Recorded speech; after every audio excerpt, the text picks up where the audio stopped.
You know, usually a lame duck presidency is the second term. I mean, that's what we're used to. The president knows he's on his way out. There's not really much he's going to do. Not really going to sign any laws. Well, right now they're calling this Joe Biden's lame duck presidency, despite the fact that it's the end of his first term because the dude was forced out by the Democrats. Now, of course, as most of you know, Joe Biden is infirm. We know this because we all watched the debate. I mean, in reality, we know this because we've been paying attention quite a bit the whole time. And we knew that Joe Biden was incapable of doing this job as he has been in serious mental decline. Well, just the other day, video went viral showing Jill Biden leading Joe's cabinet meeting. This pissed off a lot of people. Nowhere in the Constitution does it say that a president can hand over the duties of the presidency to an unelected spouse. Now, I call this seditious. And boy, did that trigger many liberals and Democrats. But my point is this. Jill Biden has no authority to lead governmental functions. None. No authority. And to do so and take charge, I believe, is subversive as to this government. That is to say, sedition is to cause others or to encourage them to rebel or act against the interests of this country, to seek to subvert this country and its government. And I believe that's what's happening. Joe Biden is incapable of doing his job. Kamala Harris has a duty to invoke the 25th Amendment. However, this may be the October surprise. Many people are saying that, but there's some predictions that the October surprise could be that Kamala Harris becomes the president. And if you watch this video of Joe Biden handing off his cabinet meeting, it's not just that he gave it to Jill Biden. It's that the man can barely speak. It is shocking. The man is practically asleep at this meeting, and that's why he hands over the authority of this country to Jill. Who's Jill? Did we elect her? Now, some people say, you know what, who cares? It's no big deal. But many of these people are seemingly pro Kamala Harris. I think it's a particularly big deal when the president who was elected is unable to do the duties of his job, and we just sit back. Now, get this. The New York Post is reporting that Joe Biden has taken 48 years worth of vacation in 4 years of his presidency. That is to suggest all along this man was never really the president. They have desecrated this office. They have put in a man who is not working, and now there are calls to remove him. So we're going to talk about that. Plus, we got a bunch of other funny news. The IRS has endorsed Kamala Harris. So that tells you all you need to know. The IRS union has endorsed Kamala Harris. Okay. Now it's just, that's the talking point you need. That's all you got to tell everybody when they're like, I don't know, I'm one of the 10% who's undecided, which we presume exists somewhere. You say, okay, well, the IRS union endorsed Kamala Harris. They're going to go, oh. Yeah, so you know what that means? The IRS, there's no fans of the IRS. I mean, I'm sure that even people who work for the IRS are like, I hate my job. Maybe there's some guy who does like a cool thing for the IRS. I have no idea. I mean, maybe there's like a law enforcement investigative team and they're going after like gangsters and things like that. Fine, whatever. Tax evasion. But I'm pretty sure you go to any American and say, how do you feel about the IRS? And they're going to be like, I don't like them. Why? Come on. How many people do you know received a letter in the mail that says you owe the IRS a couple $100 and you're like, I don't know why. What am I supposed to do? And you just have to pay the money. So congratulations to Kamala. We'll talk about that. We've got some cultural stories for you. We got a great op-ed by Phil Labonte in Fox News talking about how society is failing men and boys, which I think will be particularly interesting. We've got a big story. This is the RNC filing a lawsuit. In Pennsylvania, they have, according to the suit, illegally released untested ballots for mail-in voting, which is... welcome to the shadow campaign, my friends. We're going to talk about all that. It's going to be a whole lot of fun. But before we get started, my friends, we got big news. Head over to buycominghome.com and you can pre-order the latest single, which is by Timcast, coming out next week. I'll give you a quick sneak peek as it is available on Timcast Music. So you can go subscribe at Timcast Music. But 30 seconds, we'll give you this quick preview. On a quiet, faded pavement, I drove myself to find the place. There's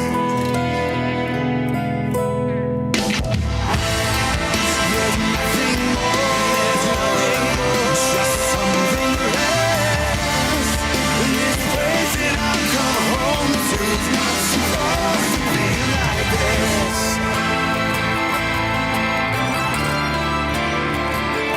So this is our latest song. It'll be out on the 27th. So in just about 6 days, it will release. And then, of course, we'll have a big push throughout the week to try and get as many sales as possible. And I'll give you a quick update, self-promo, all that stuff. Buy Coming Home, like buy it, cominghome.com. And you can pre-order it now on iTunes. Phil Labonte, guest vocals for the big finale in the song. The song is about an individual coming home to find that the cities are left in ruin because the people we entrust to run them have run them into the ground. Chicago, it's 100 years under Democrat rule, and it's only gotten worse. Crime is rampant. And I talk to people who are back home, and they say it's crazy. Child gangbangers running around, robbing stores. They're putting up weird barricades all over downtown. Stores in downtown, once prominent, shutting down. These people, and you all know it because you've watched it, have destroyed our cities. Now, one last thing I'll say on this. We released this song Together Again, which was a collab with the Daily Wire. And I think that may have been the last song we put out. And let me put it this way. We're trying, just like with Am I Racist, Matt Walsh's film, we want to put out creative works and we're going to promote them. And, Am I Racist is not overtly political, but boy, does it get the message across. The songs we put out are not overtly political, but we try to get the message across. I'll leave the judgment up for you guys. Not everybody's a fan. That's fine. But the institutions are losing their minds and doing everything they can to make sure that even though we have chart-topping songs, they will not let it happen. The same is true for Tom MacDonald. We're nowhere near as big as he is. I'm just a musician. We work, Phil Labonte is a good friend and he's part of the show. And he collaborated and helped write this song. And, of course, he's got tremendous success in the music area as a musician. But the last song we put out, we followed all their rules. We asked them, what do we need to do? We sold somewhere around 35 to 40,000, I think, singles. And for some reason, we didn't hit we hit some of the charts. We hit like emerging artists and digital sales. But this should have been much, much bigger. And then they come back to us afterwards and say, oh, all that stuff we told you to do? Yeah, whoops. Whoopsie daisies. Previously, in another song, same thing happened. They said, oh, we told you could do this to chart. They remove it at the last minute. I can only tell you this. The game is rigged, and we all know it because the institutions are terrified that we're going to come in and we're going to take over, and they can't stand it that people who defy their crackpot narrative are producing cultural works, or at least attempting to. Now, I can say this for Matt Walsh. That movie, Am I Racist, is incredible.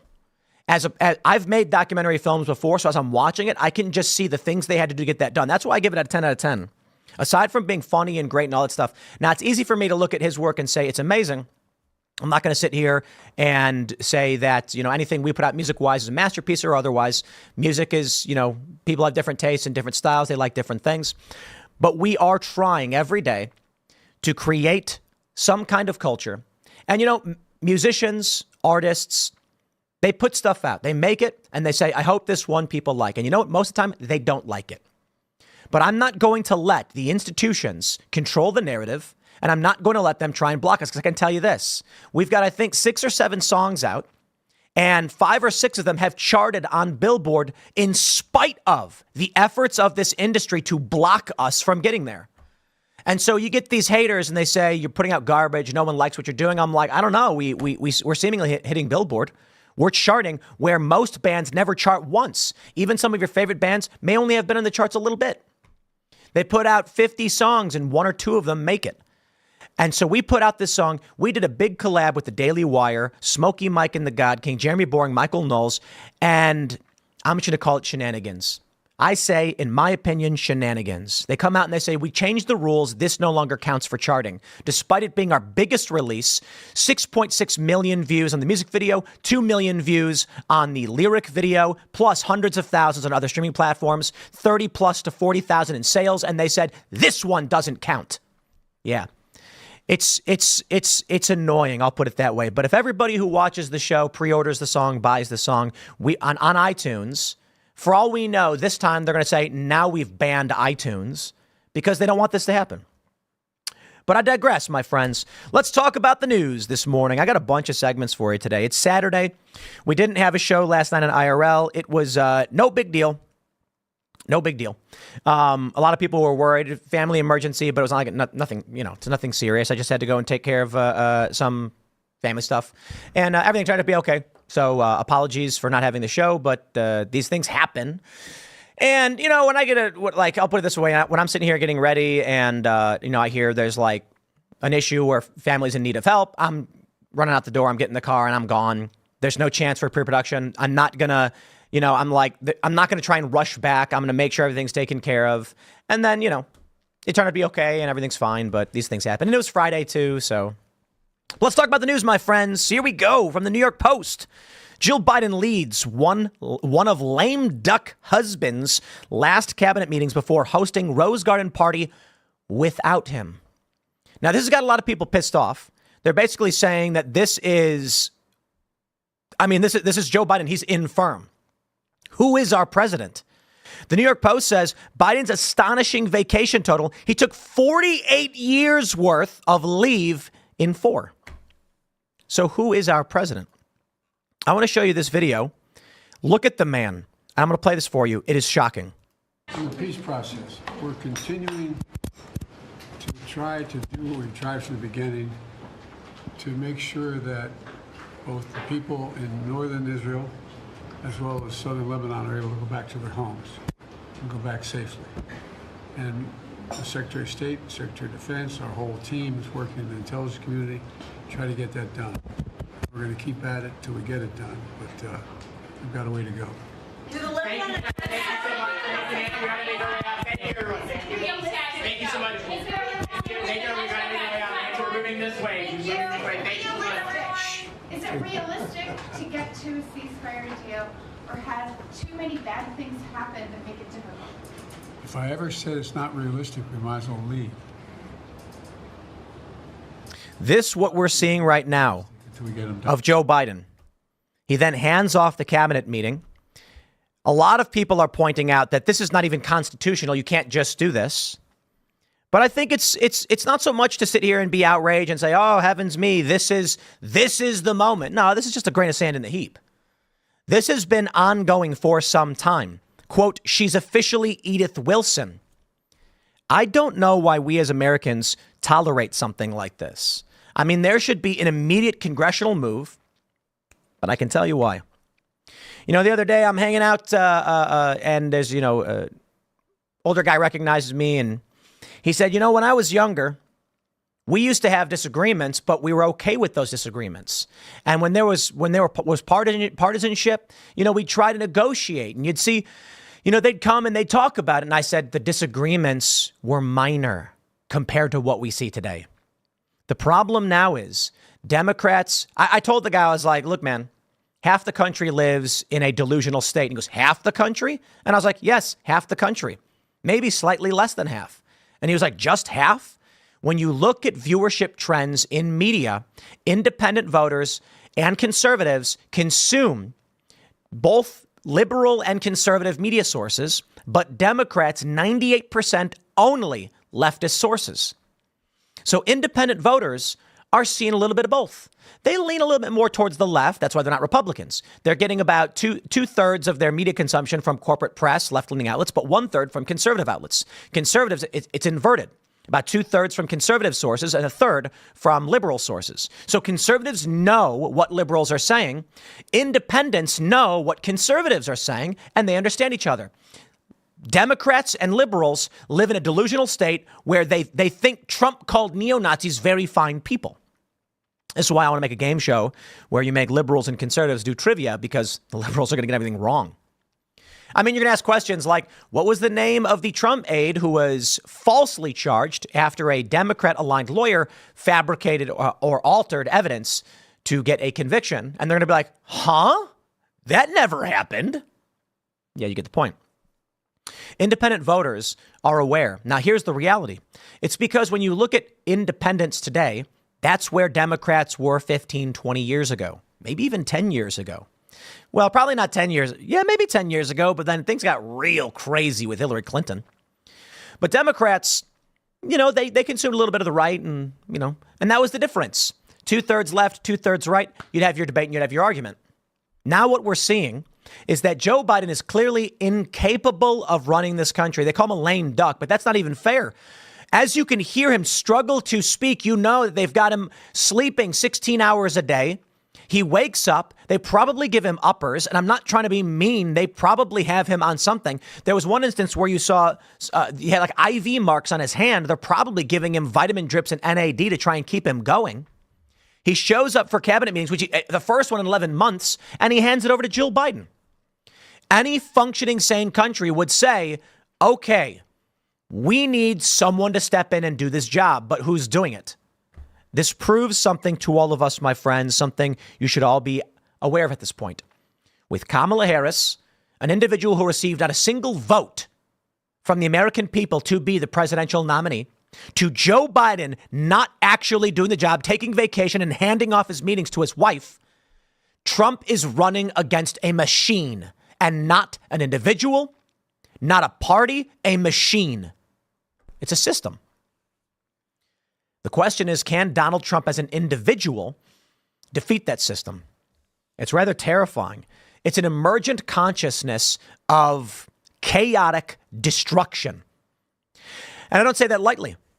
You know, we were talking about this the other day on the Culture War podcast, emergent phenomena in social media algorithms. And we were talking about the cult of Kek, they called it, or the Pepe prophecy. It's a really great video that talks about something people refer to as meme magic. I refer to this as more of emergent digital consciousness. Let me explain what I'm talking about. In 2015-16, memes were flying like crazy. Individuals were going online and posting Pepe the Frog and Donald Trump dancing and things like this. They say they memed him into the presidency. People refer to this as meme magic. Now, there's a bunch of strange coincidences. That is, in World of Warcraft, they wanted to make it so you couldn't talk to the enemy faction. So if the enemy faction was speaking, the word bubbles above their head would be weird, strange words you couldn't understand. If one player typed in LOL, laugh out loud, enemy factions would see KEK, Kek. So it became a meme among young people to say Kek instead of LOL. That was the joke. Eventually, with Pepe the Frog becoming a viral meme coming from some comic in 2005, I think it was, people started associating using the words Kek, saying, Pepe the Frog, making Pepe memes. There was a gag about a false country called Kekistan. And then people pointed out that Kek is a frog god from Egypt who represents chaos and darkness. Now, all of this is silly, right? I'm not trying to get any occult stuff, but my point is this. People were creating this digital consciousness that wanted Donald Trump to be president. They were all posting the same things. They were all building this culture. And then the powers that be, the institutions, crushed it. They banned people. They started shutting certain images down. They accused it of being white supremacists to make sure that this cultural consciousness could not emerge, that which helped Donald Trump win. What we're seeing now is the exact same thing. Now, the easiest way to put it is that you have a left and a right. The right at the time was making memes and joking about fake countries and Egyptian gods, and it was silly, right? But it was a unifying culture that the machine state didn't like. That's the uniparty. Where we're at now is that the machine state Trump is running against is effectively the exact same thing. A digital consciousness. It is a swarm. It is a hive. It doesn't make sense. It doesn't need to make sense. It is chaos. It is fire. It simply consumes and expands. Let me tell you, what did we hear in the news today? Patrick Mahomes won't make an endorsement. The Teamsters won't make an endorsement. Why? Because you know they're endorsing Donald Trump. And the way it goes is that if you publicly come out and say, Donald Trump's my guy, they will try to destroy you like a swarm of venomous insects, like a cult. If you say you're endorsing Kamala Harris, Republicans and conservatives will just roll their eyes and say, you suck. No one's going to take your job from you. No one's going to show up at your house. You've got nothing to worry about other than mean tweets. And so prominent celebrities and individuals are terrified and won't do it. The Teamsters, despite it being 2-1 support for Trump, their leadership will not endorse Donald Trump. So what do we see now with Jill Biden taking over for Joe Biden? It's a swarm. It's a hive. It's a cult. There's no leadership. There's no form. There's no structure. Joe Biden's not president. I don't even know how to describe. That's Trump running against a machine. The way they describe it is that it's a cult because people like Trump no matter what. Well, it's because people don't believe Trump is a messiah or savior. They think he's a strong man and they want a leader. They're not going to follow him to jump off a bridge. In fact, when Trump goes to his rallies and check these videos and brags about Operation Warp Speed, they boo him. Doesn't sound like a cult to me. Sounds like people saying, look, I'm a tradesman. I'm going to go to work. I'm going to make money. I'm going to feed my family. Trump, I want you for this job. You take care of the stuff. I can't. That sounds like hiring someone. To the machine state, they say the machine must be in control regardless of who it is or what they want or what we accomplish or what we destroy. There's no real rhyme or reason or policy on the left. I mean, you have this video going viral of Kamala Harris talking to Oprah being like, if someone broke into my house, I'm going to shoot him. It's like Democrats have long been opposed to that. You go to Maryland and you shoot an intruder, you go to prison. Why is Kamala Harris acting like Democrats favor that thing? Because it doesn't matter. They say whatever, and as long as they are the machine state, they can say whatever they want. They can contradict themselves. And thus, Trump versus the machine. Take a look at this. They say here across the previous administrations, first ladies have attended these meetings for specific reasons. This is the first time Jill has joined us, and it goes to show how important the issue is, blah, blah, blah, blah. Former Fox News host Andrea Tantaro said, I'm unsure which part is more disturbing. If the White House held its first cabinet meeting in a year, or two, Jill Biden is leading the first White House cabinet meeting in a year. She cannot lead a presidential cabinet meeting. She doesn't hold a security clearance. Now, hey, hold on there a minute. We can make this argument because I'll play this game. Joe Biden as president has plenary declassification powers, and thus everything presented is now declassified. Play that game.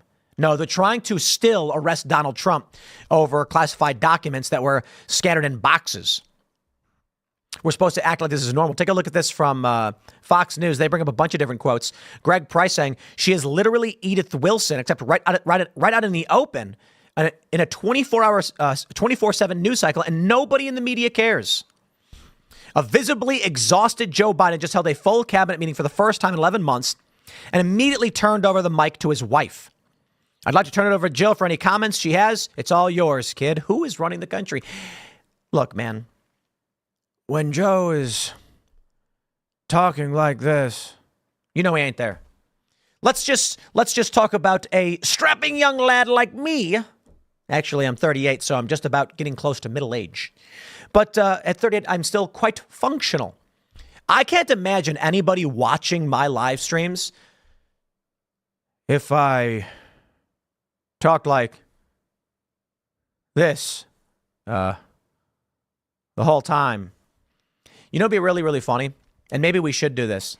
We'll be doing Timcast IRL, and I'll sit here and say, the news is, Israel blew up a bunch of pagers. I'm going to hand it off to Hannah Claire. Take it away, kid. And then they're going to be like, is this Timcast IRL anymore?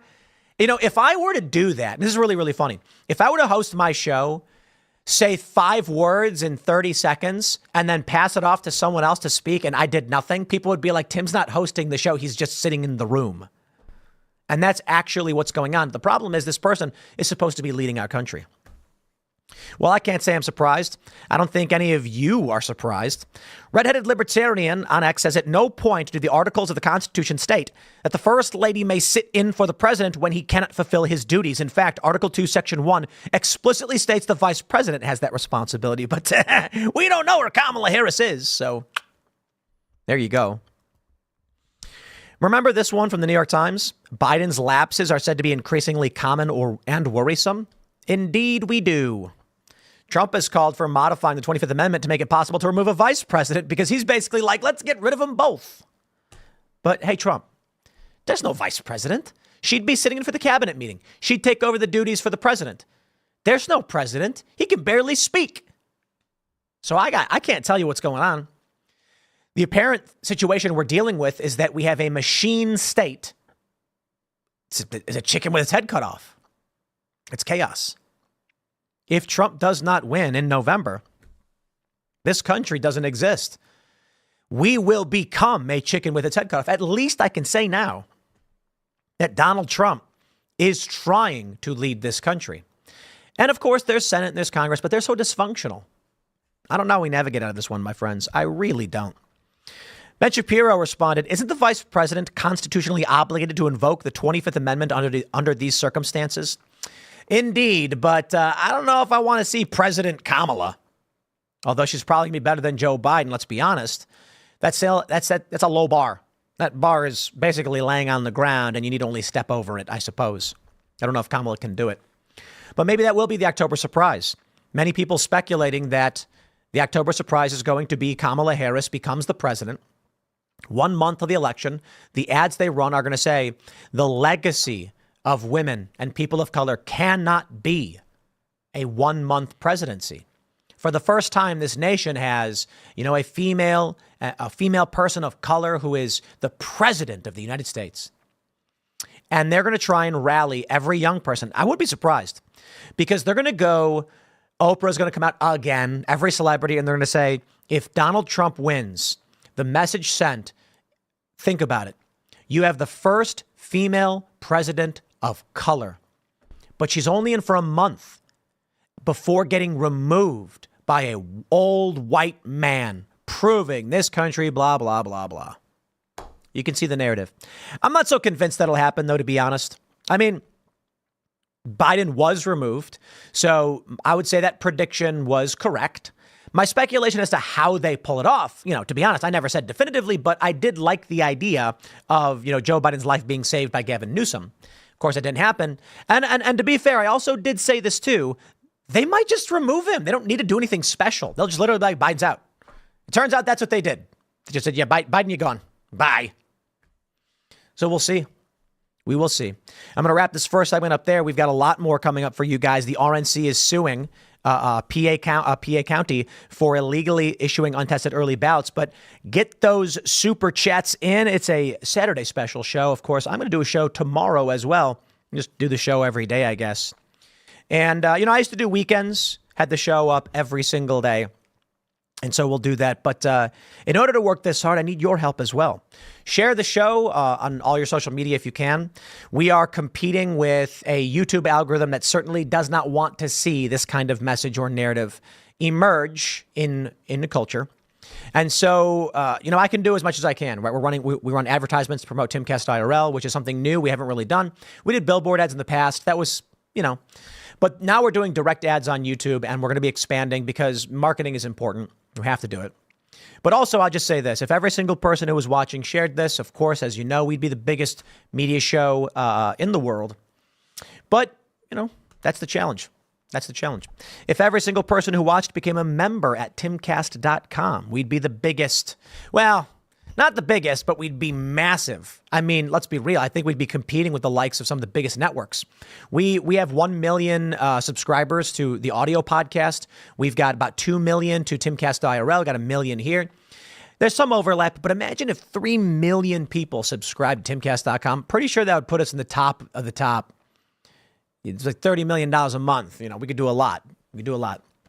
But also, I'll just shout out, buycominghome.com. Pre-order the song. If you want to help us in our cultural endeavors, if you're fans of our music, if you want to hear a song whose message is they have destroyed our cities and those who are coming home to find in this way aren't going to take it anymore. The song is Coming Home. You can go to buycominghome.com, and that's BUY. Probably should have thought about that one better. We'll grab some of your super chats right now, though, my friends, before we jump to the next story. And we do have a bunch. We'll just be having fun with this one on this Saturday because I got some cultural stories. There's an op-ed from Phil Labonte about society failing men and boys that I think is going to be particularly good. Shout out, Phil. All right. Jim Baramba says, weekend money. Hey, appreciate it. The Emperor's Champion said same thing happened with Woodrow Wilson. He was incapacitated and his wife did his duties for him as well. Hey, and a lot of people think Woodrow Wilson was the worst president. David Bricken says, your premise about an island prison, as it were, is actually a plot point in Ray Liotta movie from the 90s called No Escape. It's actually a pretty fantastic movie. I'm right. I'm completely right. I had a great debate with Matt Walsh. And he was saying we have to argue within the realm of reality, and creating an island is not within the realm of reality. And I said, it's a fair point. It's a fair point. I would push back and say it's not the most extreme idea, mind you. But look at what we're doing with all these prisons. Look, man, I got to be honest. I just think penal colonies maybe not in the traditional sense. It's probably a wrong way to put it. Island imprisonment, I think, is much, much better. That there should be a series of crimes. If you get life in prison or warranting the death penalty, we just exile you. We just say, you go to the island, dude. You have to now fend for yourself. All right? You can grow food. You can farm. That's it. Have a nice day. You figure it out. There you go. I did see something amazing, by the way, though. I watched this video where they went to a prison, and they had a bunch of cats that were going to be put down because they were shelter cats. And instead, they gave each inmate a cat. And then the inmates chilled the F out. Fighting started stopping. It was interesting. The argument was the fighting has to do with, interests. It's not, people don't fight in prison or fight in general for no reason. Sometimes they are stupid reasons. But when they gave all these inmates a cat to take care of, not only did they want the cats and like the cats, they were concerned about the safety of their cats more than the safety of themselves. They were saying things like, well, they don't want to fight because they're concerned someone might retaliate against their cat. And so everyone's like, hey, I got a kitty. Leave my kitty alone. And so things got really calm as everybody had responsibility over a smaller life. It made them more concerned about the cat instead of each other. And you think about it, you get into a beef with someone and they could hurt your cat. I mean, that's a crossing the line. Guys will fight and be like, I don't care about my safety. No, don't hurt my cat. I think the funny thing is it's like a weak facsimile for having a baby, People with kids say, leave my kids alone. But anyway, that was funny. All right, let's grab a couple more super chats here.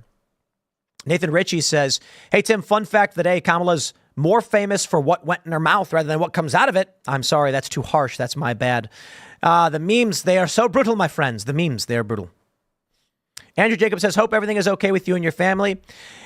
Yeah, I didn't think people were going to think it was like a 5-alarm fire. It was like a 1.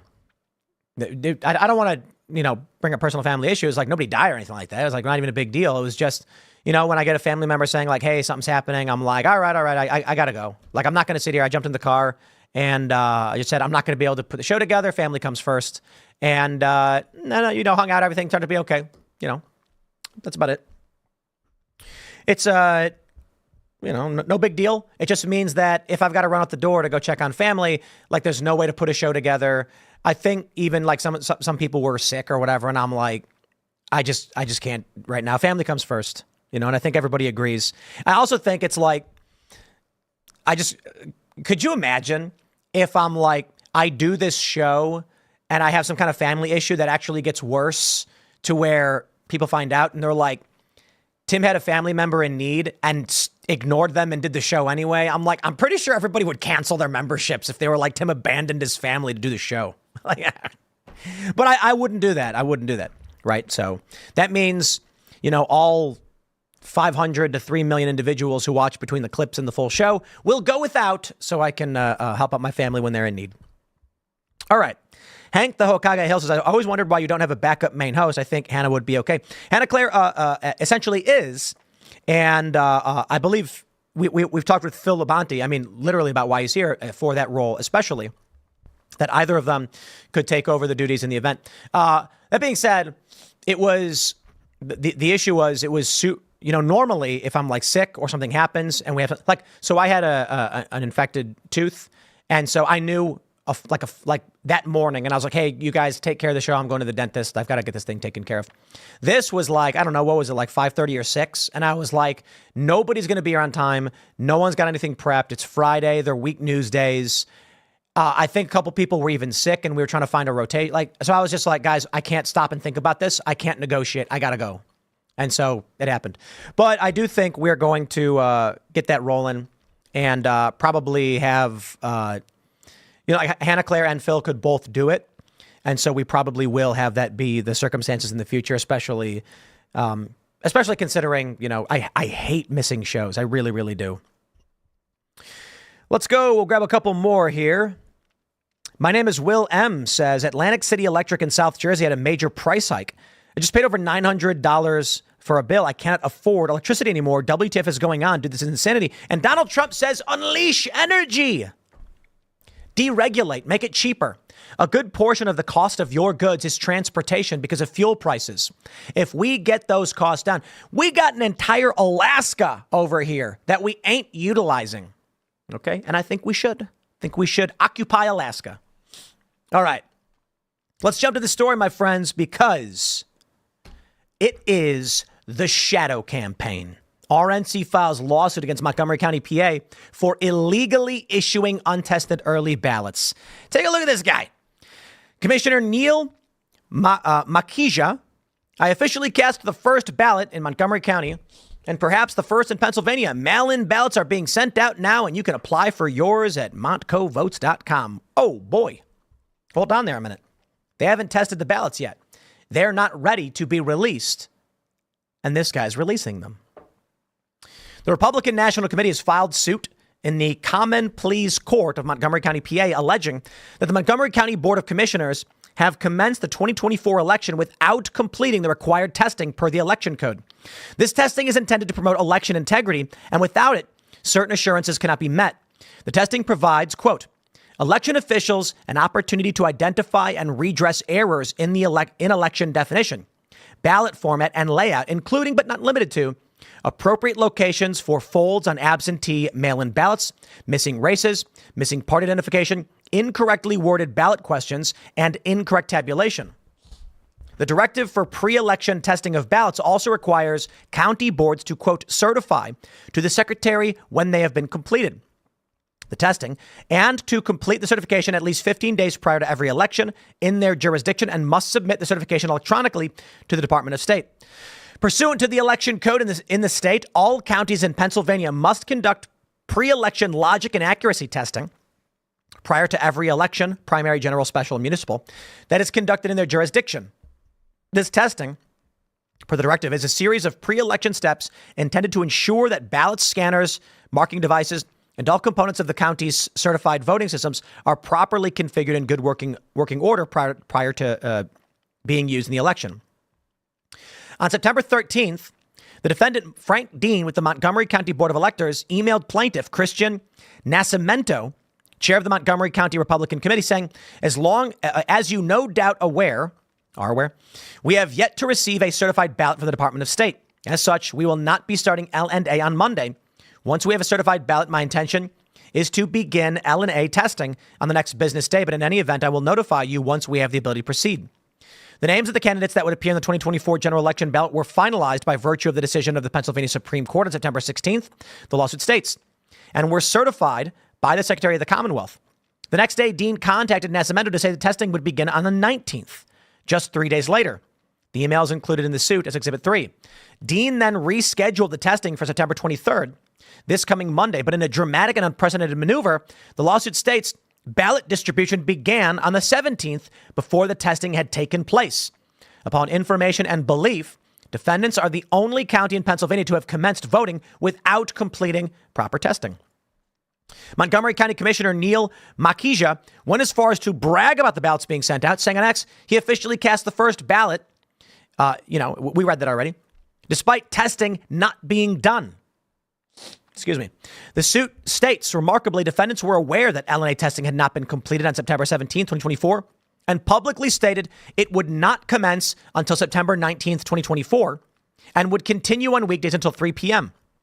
The RNC demanded that Montgomery County election officials immediately cease the distribution of all mail and absentee ballots until the satisfactory completion of all mandated testing, and that any and all mail and absentee ballots distributed thus far must be immediately segregated upon return so that arrangements can be made to count these ballots by hand. The defendants failed to respond, though Makija put up another post encouraging others to vote in the election on September 19th, though the testing has not yet been undertaken. Comments on the post offer concern that Makija has engaged in illegal activity by mailing out ballots and casting ballots prior to legal testing. Why did you break the law, Neil? One you just said. You mailed out ballots that require statutorily required logic and accuracy testing. Both state law and the Secretary of State require testing. I got to tell you, already, whether it's an error or otherwise, this is going to create chaos. Are we going to be able to track these ballots? Are they going to intercept them? Are they going to get rid of them? Are they then going to say that people don't realize their vote didn't count and they got to re-vote again? Chaos. That is the game they're playing. On Friday, Makisha complained the RNC was launching an attack on voting rights. Happy Election Day. This morning, I cast the first general election ballot. I serve as the chief election official in PA's third largest county, where we're working to ensure safe, secure, and accessible election for all. Get ready. He says, in response to Jack Posobiec, let's pull up his tweet here. Voting has begun in Pennsylvania, and so is the RNC's first line of attack on voting rights. Here in Montgomery County, they're threatening us under spurious legal grounds to breed distrust in voting systems, casting our ballots illegal without any legitimate basis. We test our machines. Voting here is safe, secure, and no level of intimidation will prevent access to the ballot of every Montco citizen. So, in other words, they lie. They know they're lying because, I'm sorry, these people want power. You know, I can't really blame them. You know, I understand. I just think it's evil, right? I've met a lot of people in my day, and so have you. And they don't seem to be all with it. And you're sitting here going like, my guy, I just told you. What don't you understand? And we have this gag where we say, perhaps at that point, we simply ask, if you didn't have breakfast yesterday morning, how would you have felt? And that's the joke, to imply that the person is of low intelligence. And so here's how Democrats operate. And I'll tell you how I know this, because Michael Bloomberg admits it. They operate by saying, these people are so stupid. I'm done trying to convince them. I need only say things to them so they fall in line and do what I want them to do. And that's it. On the right, they say, inform everybody to the best of your abilities and let the decentralized system unfold. Now, there's pros and there's cons, but I believe the decentralized system with a strong leadership and proper advocacy is the right way to go. It's challenging, though, right? I was thinking about this last night. What would the world be like if I was supreme dictator? I was just in charge of everything. Iron fist, bang the gavel, whatever I say goes. Well, the problem is I might say something like, this is the problem with dictatorship, right? Let's say I came out and I said, guys, what we're looking right now with oil is the collapse of the petrodollar. And this means that we are going to see imports become more expensive.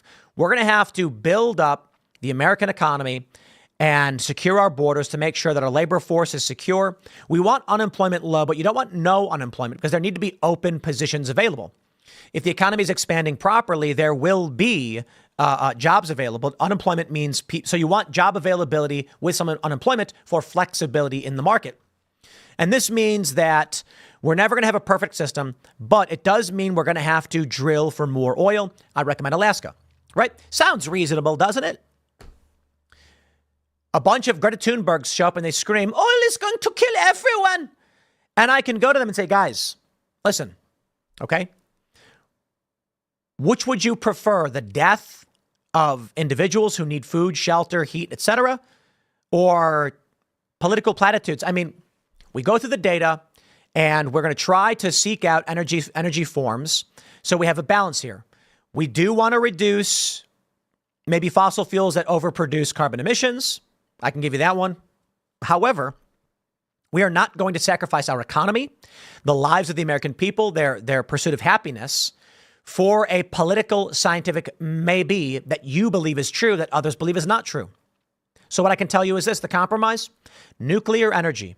We are going to start establishing nuclear power plants that are emission-free, that have a high return on energy invested, better than oil. It's a solution for all. And then they're going to go, nuclear energy is going to kill everybody. And you're like, oh my God. So what happens? They riot, they smash things. You can't just rule with an iron fist. It is very, very difficult to navigate these systems. That means it's a constant state of compromise and development, but you have to be brave and you have to be willing to do difficult things. You can't just rule with an iron fist, because what happens is eventually they just say you're a bad guy and they remove you. Plus, let's be real, no single individual knows how to run an entire system like this. You need decentralized voices. You need the wisdom of the crowd. But I don't blame these Democrats for thinking this way. I blame them for succumbing to the dark temptation of trying to seize control from everybody else. And I got to be honest, there are some that I think may be well-intentioned, albeit I would describe it as evil. And there are some that are just outright evil. You know, like Michael Bloomberg, I don't think I wouldn't call him overt evil. He genuinely thinks people are too stupid. He's like Dr. Doom, right? Like Dr. Doom's a bad guy. But let me tell you about Dr. Doom, okay? You Marvel fans, you know this one. For those that know anything about it, just don't worry. My point is that great writers have imagined these scenarios. So Dr. Doom is a character. He believes he should rule the world. Why? He says, I have looked into every future and humanity dies in every single one except the one where I'm in charge. He genuinely believes it. Not that it's true. And they've also written many comics where when Dr. Doom actually does succeed, it's a utopia. It's a paradise. I remember watching this when I was a kid, the SpiderMan cartoon. They go to a different dimension or something. They go to a planet where Dr. Doom, the bad guy, is in charge. And like, we have to stop him. Doom's evil. And everyone loves him. And they're like, no, he's fixed everything. Unfortunately, that's fantasy. That's never going to happen. So we can't sit back and let Democrats just decide they're going to lie, cheat, and steal for power because they're smarter than everybody. Because I got news for you. They think men can get pregnant. Okay. And, I'm just sorry. If that's the reality you live in, then you are just suffering from histrionic, narcissistic, and borderline personality disorder, where you think you should be in charge of everything, but you really have no idea how the world works. As the saying goes, my friend, what do they say? That the capable are I don't know the exact quote, but it's the ignorant are so confident while the capable are so full of doubt, or something like that.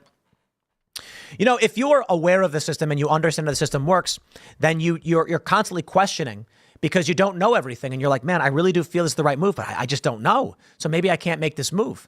Stupid people don't know anything. And they're like, there's only one way forward. There's a great clip that's going viral from Bill Maher talking to a scientist who said, the Great Barrier Reef is at the highest levels you've ever seen. This climate change stuff is not correct. Bill Maher's like, well, how is it better now? How is the Great Barrier Reef coming back? What have we done? And he's like, nothing. I don't know. That's a fair point, huh? We have no idea. Like, just started happening. Now, what he says is we can certainly get rid of pollution. We can stop, dumping things in the water. We can stop overfishing. We can stop dumping plastics. Agreed. But this lie, I think it's a lie about climate change. I certainly think pollution is causing a lot of problems, but I think they lie for political power. They tell you the world's going to end. You got to vote for them. Why? Because you know what? Let me put it this way. I just watched that movie the other night, The Invention of Lying. Talk about a great movie. Okay. Ricky Gervais lives in a world where nobody can lie. Everything is literal and verbatim. There's some plot holes, however. And he figures out how to lie for the first time. There's no word for it. And he says, if you could do anything, what would you do? And these two guys are like, boobs. So he goes outside and he tells a woman, he's like, please, ma'am. And she's like, I'm not interested in talking to you. Nice try. And he says, if you don't, with me, the world will end. And because nobody knows what lies are, everything's literal. She goes, do we have time to go to a motel? And he goes, and he's like, I don't want to do this. This is terrible. The point is, these are the kind of people that fall for what the Democrat party line is and the corporate press. They basically say, the world is going to end unless you vote for me. And they go, oh, do I have time to make it to the voting booth? You do. Quick, go vote for me. And they go, okay. And then 10 years later, they're like, people are like, hey, how come the world didn't end? It's like, well, it's because you voted for me. And they go, oh, that makes sense. And that's the world we live in. Now, certainly, I'd agree more with like the Ricky Gervais point where he's like, you know what? This is not a good idea. I don't want to trick this woman into, you know what I mean? He's like, we shouldn't be doing that. We shouldn't. We should be honest with people.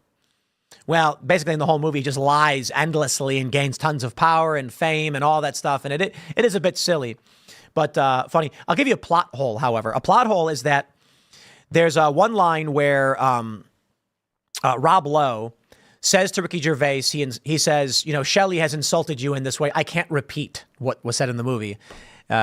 Tina Fey would get canceled today if she tried to say these things. He says,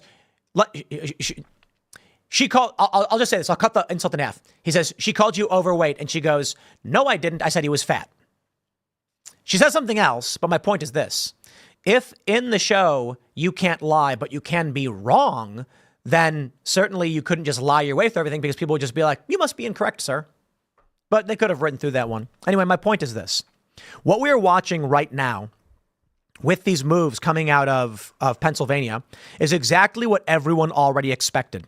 They are going to start making moves that are in violation of the law. It is the shadow campaign. Why did this man release ballots that were not properly tested? Why?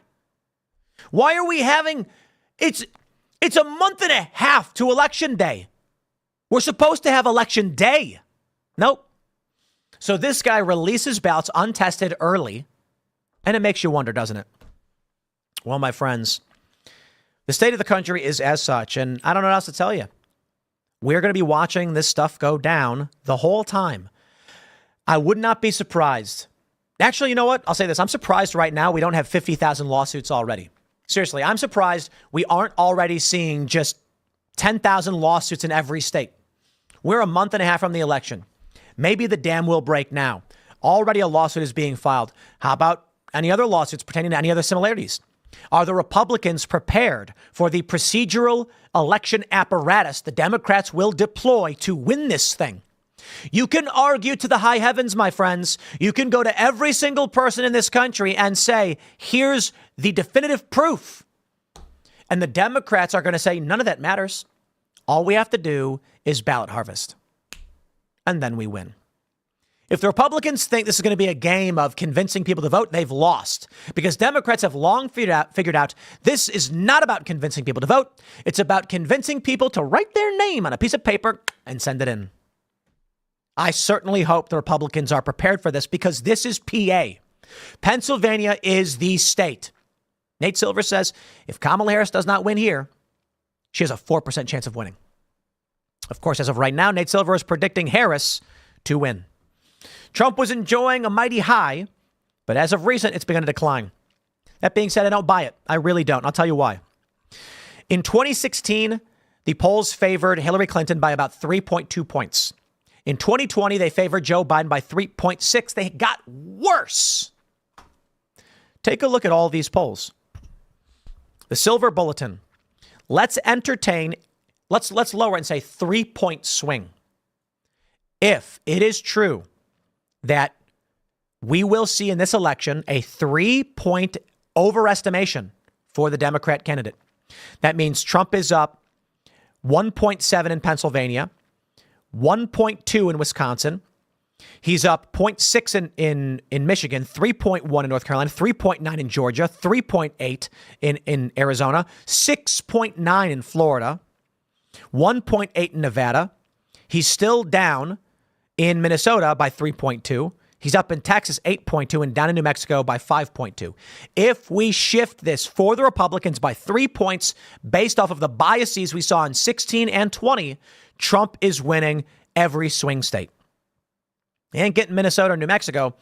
But what's interesting is that Minnesota is now being included, it appears, because it swung in the last month up nearly 2 points for the Republican.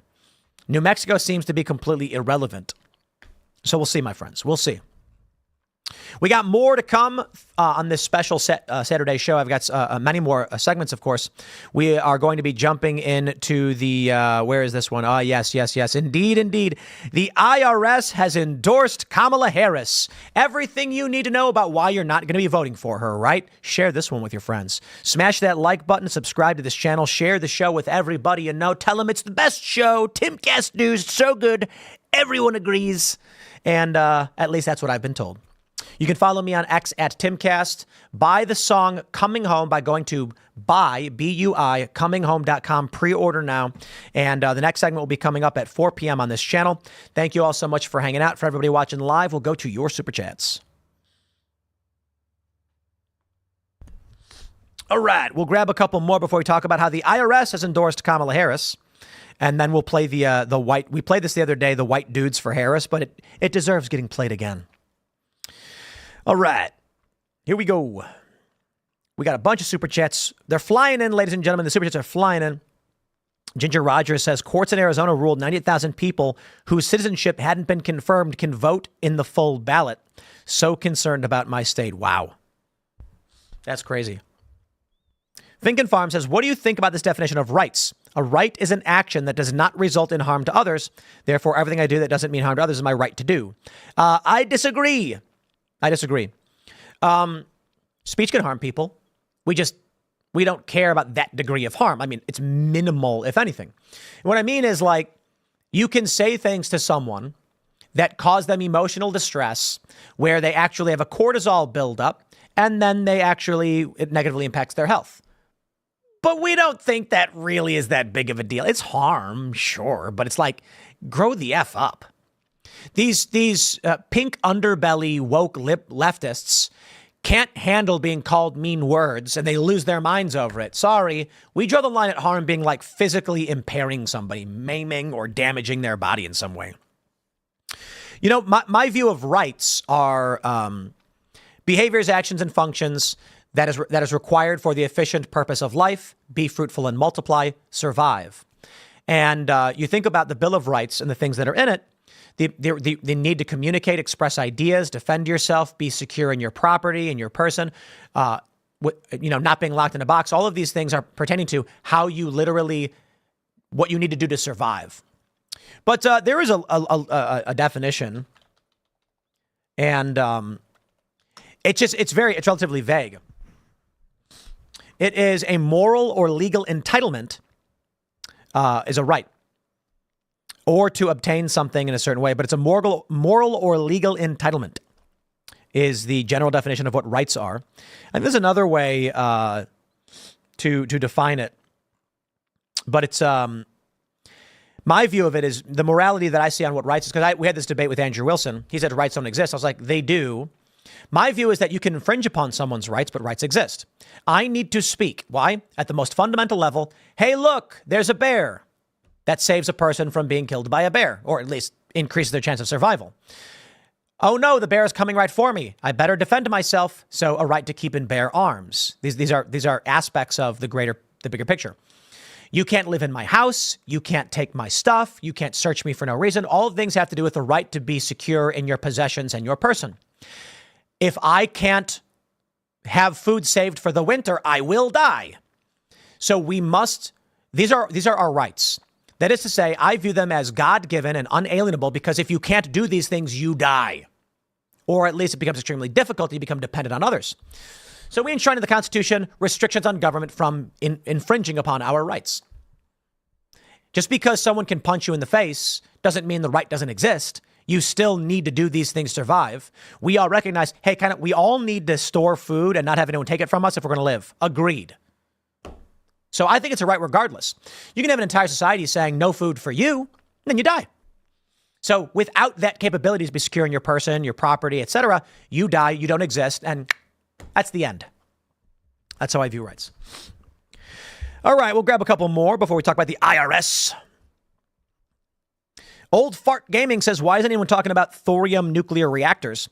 There's little to no waste, and we pioneered this technology back in the 50s before Big Oil shut it down.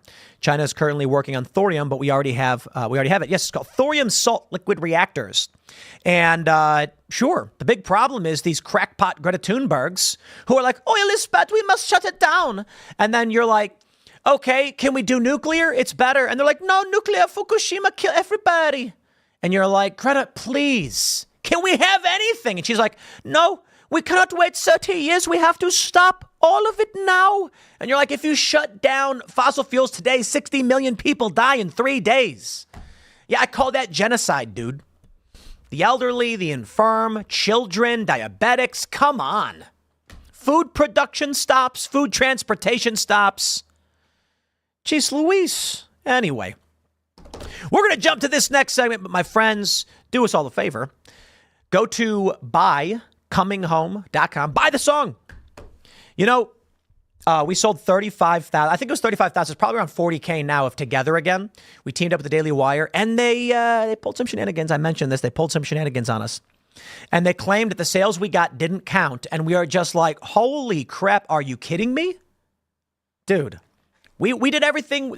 You know what? So now we're just like, go on iTunes, buy the song for 99 cents there.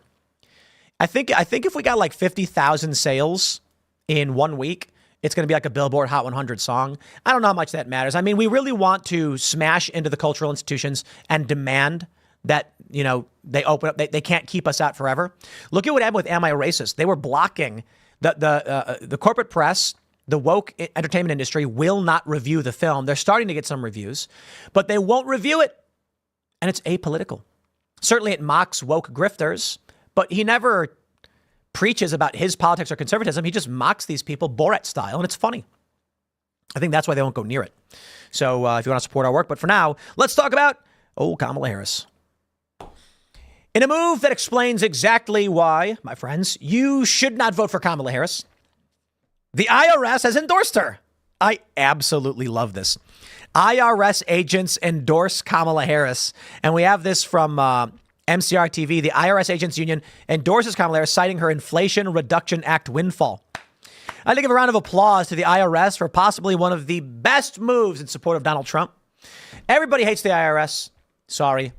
They just do. Did you know that the IRS has armed law enforcement agents? People don't realize this because they actually have to go and enforce tax law.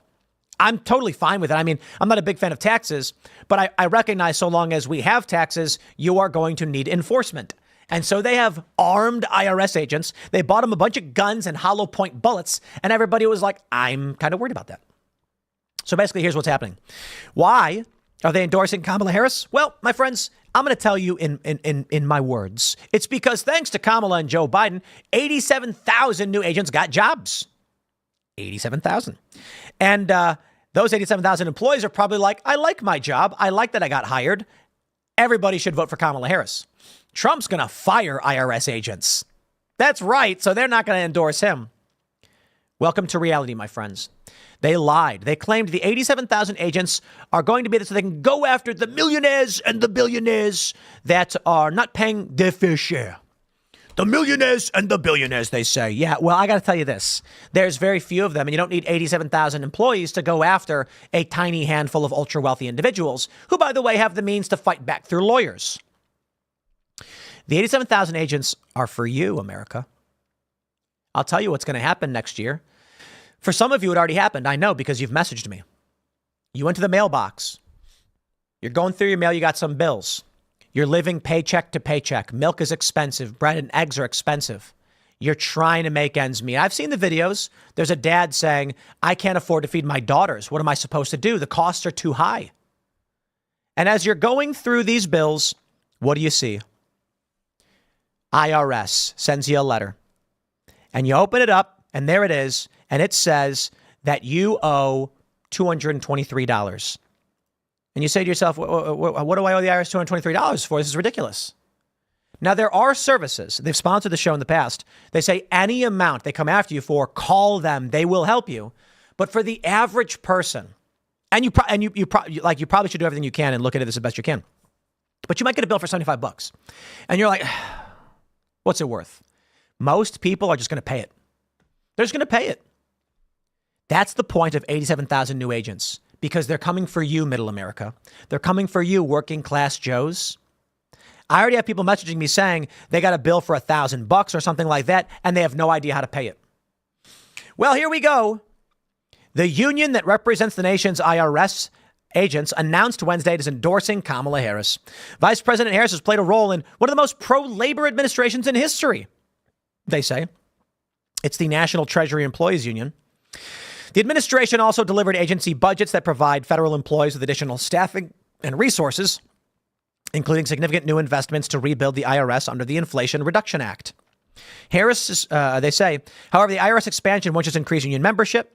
It'll also help the agency to collect an additional $5 trillion of tax increases Harris wants. Analysis by Americans for Tax Reform finds. Harris's proposed tax increase will kill jobs in the private sector, but create jobs for IRS agents.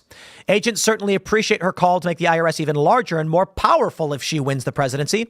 Agents will be hired and deployed to implement the $5 trillion of tax increases Harris wishes to impose over the next decade. And, they'll lie to you. They're saying, no, there will be no new taxes on anybody who's earning less than $400,000. Trump's just saying this because he wants to give his millionaire buddies tax cuts.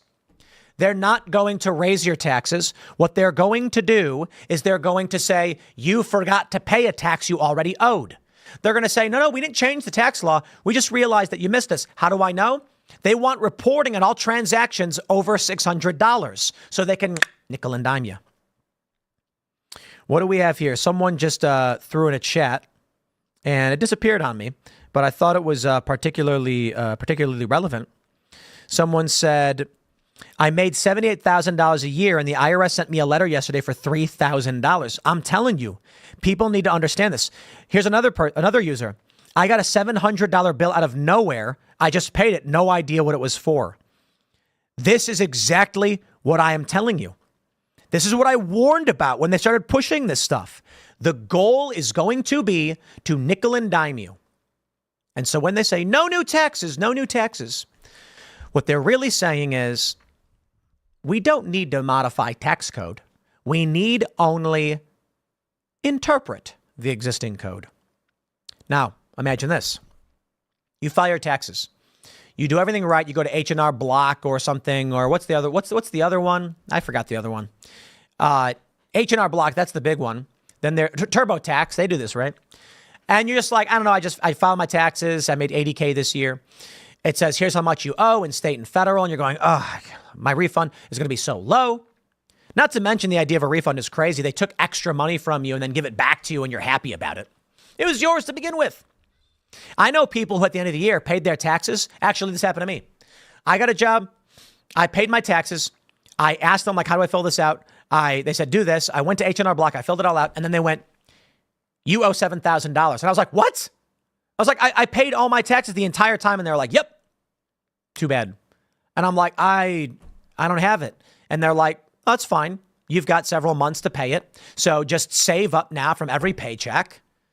And to be fair, like I was making well enough. So it took me a couple months to pay off the entire $7,000, basically setting aside my paycheck to pay off taxes I didn't realize I owed, which is nuts. Because I went to when I filled out all the forms, I did them exactly as I was told. And then they said, oh, well, you know what? I don't know. Rule changes. You owe more money now. And I'm like, I don't even know why. What am I supposed to do? And so a combination of savings and setting aside paychecks to try and pay this off. And it hurt. I'm like, there goes my savings. But you know what? What are you going to do? I can't go up against that machine. Who can? Now, I got to tell you this, my friends. You got to ask yourself why it is the IRS of all agencies is supporting Kamala Harris. It's because she is the party, my friends, of the federal bureaucratic state. So everything that is bad and bloated in government will be made worse under President Kamala Harris. Now, I want to point this out for you, my friends. I am not an overt partisan individual, despite the fact I'm saying Kamala bad, Trump good.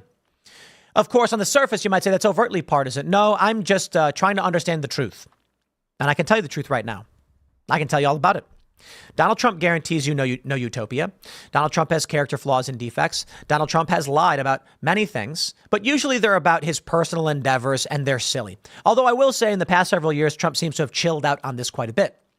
I'll give you an example because a lot of people say, what did Trump lie about? Okay, so when Kamala Harris said people leaving his rallies, he goes, nobody leaves my rallies. Nobody's like, dude, come on, people leave your rallies. And so it's like, it's not a lie in the sense that he's claiming he's worth more than he is. It's not a lie in the sense that he's claiming he'll build a wall, but then he won't. It's a lie in the sense where he's defending his ego. And he's big for that. I think Trump is very much motivated by ego, but I think he's also just trying to do good. And I believe that he wants to do right by people. He wants to keep his promises. I think he's far from a perfect individual. But I think no new wars was good for this country. I think securing our borders is good for this country. I think all of these things can be looked at mathematically. And what do you get? I got to tell you, you give me Hillary Clinton, Donald Trump 2016, I ain't voting. You give me Mitt Romney, Barack Obama, I ain't voting. You give me Barack Obama, McCain, I voted Obama. Why? Because I was tricked and I was lied to as a young man, and I believed this was something different. And then Obama killed American citizens, did everything the same, and I said, oh, yeah, they're all liars. But then I can tell you this. My position is not Democrat good, Republican good, none of that. I hate both parties. It's simply this. Donald Trump represents no new wars. That's what he did in his presidency. You can insult him all day and night, fine, don't care. You can say he's disgusting, he's ludicrous, that's fine. You can say he's a lecherous old man, he's a dog. Yeah, okay. And I can say a lot about Kamala Harris in much the same way, to be honest. But I'm going to throw those aside. People say Kamala Harris and Mayor Willie Brown and Montel Williams and blah, blah, and all like, yeah, whatever. Like Donald Trump's got several wives and things like that. Whatever, man. You're allowed to insult or criticize for whatever you want to do. I can just tell you this. You're never going to convince me that Donald Trump is a saint. You're never going to convince me that he is of utmost nobility and decorum. He's Trump. We know what he is. We know what he offers. We know about mean tweets. I think he's improved greatly over the past several years in this field, to be fair. But no new wars. And so that's it. I'm like, guys, I don't like the Republican Party. Mitch McConnell, like, come on, like Lindsey Graham. Ugh. Historically, Paul Ryan back in 16, 17, or in 17. I think he became speaker in 17. No, I don't see these guys as being effective, good leaders. Look where they've brought us. No new wars, though. Better trade agreements. I mean, the Teamsters didn't endorse Clinton in 96 because of NAFTA. And now they're refusing to endorse Kamala Harris because of the loss of jobs. You got UAW in Michigan saying the Democrats have cost them auto jobs. Donald Trump is a man who is, let's just call him far from perfect. But he's proven good policy in certain areas. So you come to me and you say Democrat, Republican in a traditional sense. I say warmonger or warmonger. Bye. Donald Trump comes in, no new wars. And I go, I got to be honest. I may not like the Republican Party or agree with them on all their positions, but I don't know how you deny that. I can speak to, Dave Smith or Mouse or other libertarians, and they may still say, I'm not going to vote. But I say, I don't know how you tell the Mises Caucus, the Libertarian Party, that you got a candidate right now who's the first president in my lifetime who started no new wars, and you're going to be like, I'm voting for somebody else. How are you going to vote for Chase Oliver, who can't win, when Donald Trump didn't start any wars and actually sought to end them? And don't get me wrong, he's been criticized for drone strikes and other things. And I'm like, I get it. You're right. And he didn't start any new wars. It's like, bro, you're really going to let that one go? Dude, I don't believe you for a second, okay? You are not being reasonable or rational if you're saying I have an opportunity to vote for the first president in our lives who didn't start a war. And you're like, but he drone striked. The drone strikes were already happening. The war had already begun. He didn't start any new ones. He's your best chance. At the very least, you can say you supported the guy who was winding down and pulling our troops out. And that's it. That's it. It's not about being partisan. It's about just that. So my friends, by all means, vote for IRS agent Kamala. And then you're going to pay everything in taxes. And they're going to say, no new taxes. Yeah, don't worry. They'll come after the existing ones. I'm going to leave it there. Next segment's coming up. I don't know. I don't know what the schedule is going to be because I have a lot of segments to go through. I'm just having fun on a Saturday morning. Smash the like button. Subscribe to this channel. Follow me on X at Timcast. Become a member at Timcast.com and go to buycominghome.com. B-U-Y, like buy it. Buycominghome.com. Purchase the song Pre-Order coming out this coming Friday. It's a song about coming home to find that your cities have been destroyed by the people who came before you, and they left you with nothing and destroyed your birthright. And it's about how we're not going to stand forward anymore. So again, smash that like button. We'll see you on the next segment. For those that are watching live, super chats. We'll grab a couple now. And then what do we have next on the roster here? I didn't get into the white dudes for Harris thing. We do have, we got a lot of stories. We got a lot of story here. Jake Tapper calling out Kamala Harris. But I think maybe we'll go with this one, Why Society is Failing Men and Boys. This is a great one by Phil Labonte. I think it's pretty good. And it's an opinion piece. I think there's a lot to go through here that I want to tackle. But we'll grab some of your super chats for now. All right. Legacy Farm and Homestead says, bring back Shimcast. Seamus. It's up to him. He abandoned us, That's why we call the cat James now. You see, I caught a cat in our garage. The way it works is in the morning I open the garage and ride my bike, my motorcycle out to go to work. We leave the garage open because we live in the middle of nowhere. When I come home, there's a cat sitting in the back of the garage. And I come in with my bike and he bolts out frantic and panicked. And so I'm like, I'm going to catch this cat. So I lower the garage door down. And I take it off the track, so it's just basically you can lift it up. And I put a skateboard so that it was held up about, what would that probably be, like 8.5, 9 inches. When I come back, what do? Well, I don't know if the cat's in there. I pull the board out, boom, door closes. Go inside. There's the cat freaking out, running around like a lunatic. We got him. Then we did what we called a Stockholm syndrome, where we put him in a cage. And we put a trap in the garage because he's running around pooping everywhere. We put food in the cage, and eventually he gets so hungry, he goes in to get it, catches him. We then bring him inside, and we give him a delousing. Not literally, but I sprayed him down to clean him off. I was giving him a bath, and he's freaking out, and he's like, yelling at me. And we tried to figure out a name. So we decided to call him Seamus, kind of as a joke. We were like, we need a name for him. And Seamus was with us in the car. And I was like, we'll call him Seamus. And Seamus was like, you guys are bad friends. Jokingly. And then now, however, Seamus abandoned us. He's been gone. And so I said, the cat's name is now James. That's right. James is the Anglo version of Seamus. Seamus is, of course, the Irish Gaelic.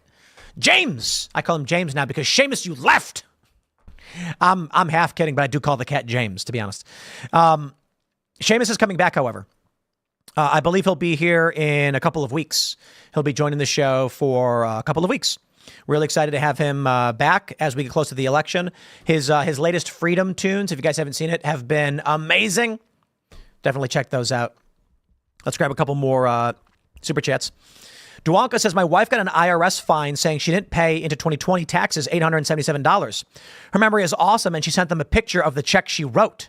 Keep records. Shout out Christian Golf, St. Fairway, right on. I'm telling you, it's happened to me before. And there was one where, like, I'm filing my taxes and they say, no, you owe this extra. I've also gotten letters in the mail where it's like the IRS says you owe this amount. And I'm like, for what? For when? Like, especially now, we have plural accountants. Whatever, man. So you got to keep your records. Clank Clank says, I still haven't gotten my refund 2023 tax return. That's crazy, dude. The White Trash Panda says, don't use iTunes. Where else can I buy your music? It might be up on Amazon as well, but right now it's pre-order. I think pre-order might only be iTunes. So when the song releases, we have from Friday till Thursday to get as many streams, plays, and sales as possible. If we get a certain amount, we hit the charts, and then they're forced to acknowledge it. I'm pretty sure every single song we've put out has charted in some degree. Maybe except one. There was one where we didn't do any promotion. And we've promoted all the songs. We've like week long, hey, everybody buy the song. We put it all in our clips and everything. And there was one where we didn't, specifically because we needed a control song to see what natural organic play would be if we upload a song and don't really say anything about it.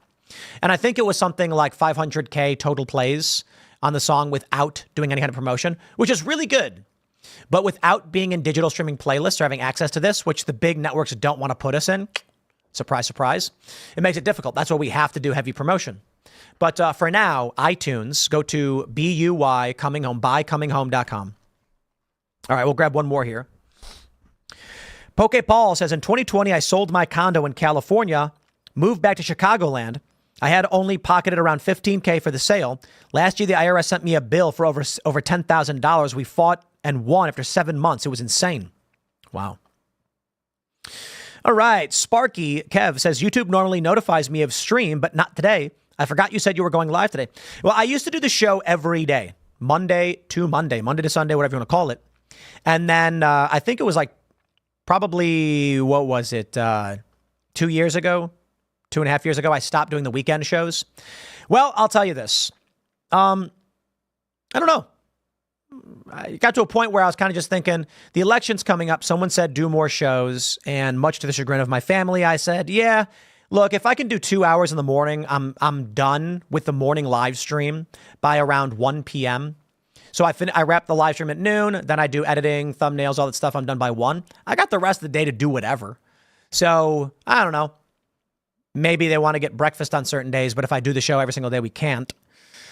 But there is a massive advantage in doing more and working more. Aside from just working more produces more. It's it boosts you all around. The more people watch, the more they watch every day. When I was doing the morning show every day, the Tim Pool Daily Show on iTunes and Spotify was the 34th biggest podcast in the world. Isn't that crazy? Hit number 34. Now, I think Timcast IRL is like fluctuates in the 100 to 200s. And we do that 5 times a week. But adding weekends just drives you straight to the top. So share the show with your friends, my friend. If you appreciate me working 7 days a week, my family won't. Let's talk about this story. In an op-ed for Fox News, Phil Labonte, lead singer of All That Remains, writes why society is failing men and boys. We're in danger of losing a whole generation of men and families they'd help build. He writes, every day we see more grown men and young boys dropping out of school, dropping out of work, and choosing to drop out of society entirely. They're getting lost in distractions, chasing comfort and losing the sense of purpose that used to drive men to live with meaning and ambition.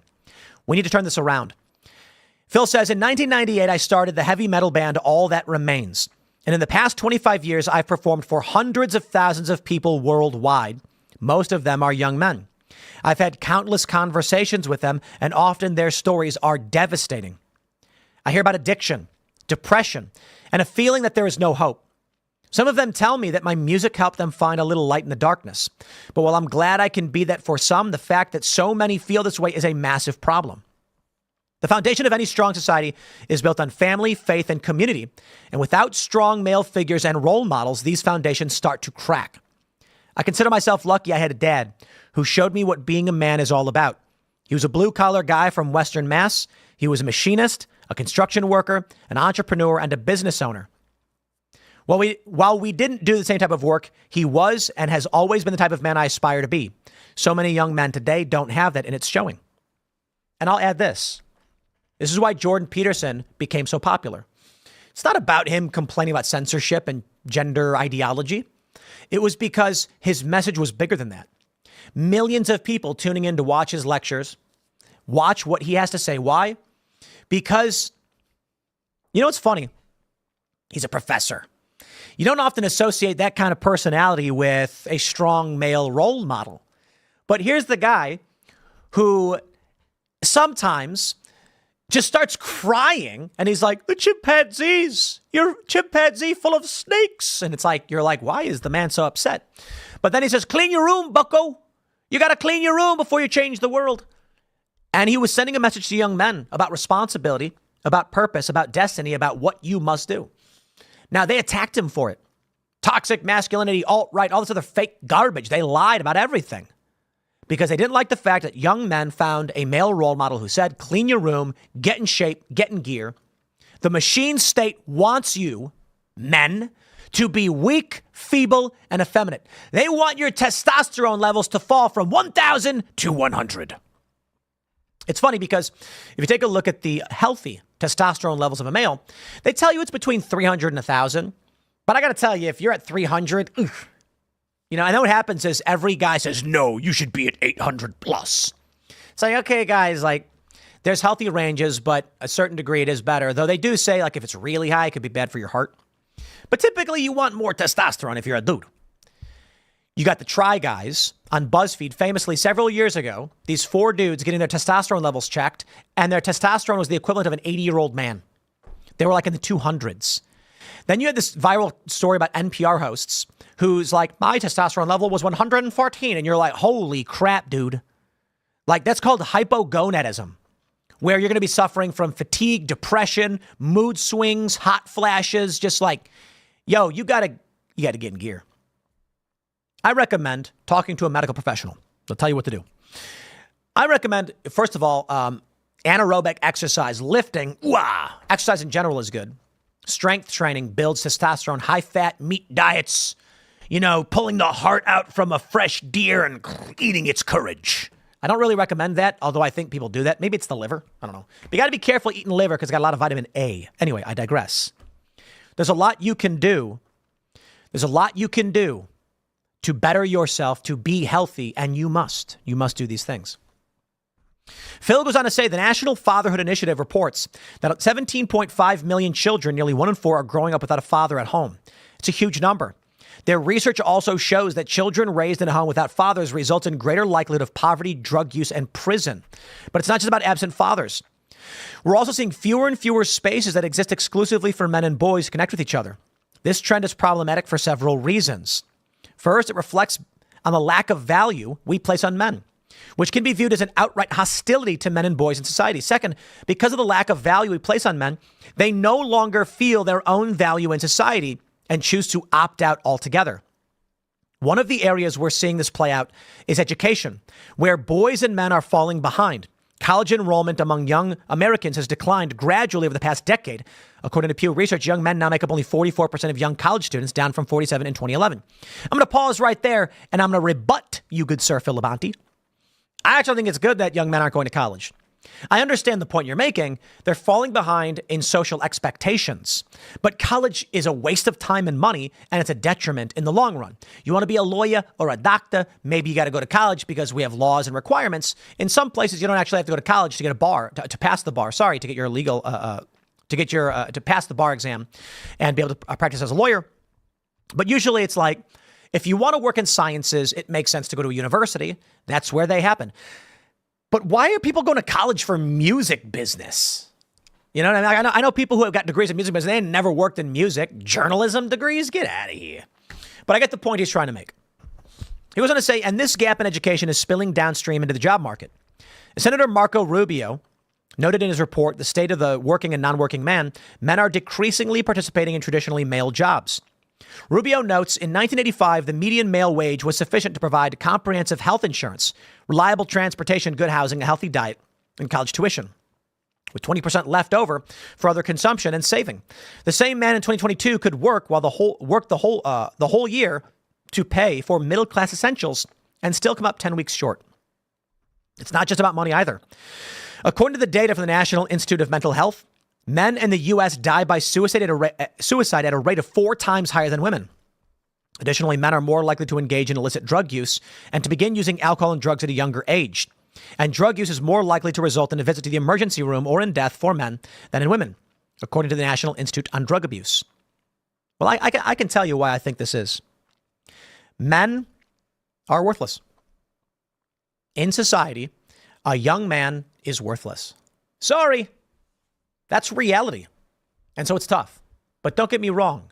You must develop your worth. You must build your worth. Now, I'm being kind of a dick on purpose. Men, of course, are not worthless. A young man has all the potential in the world to be a great leader, to be a CEO, to be whatever he wants to be. The issue is, as a young man, without attaining those skills, there's very little value. And this is the reality of evolutionary biology or the state of men and women. And women don't experience the same thing.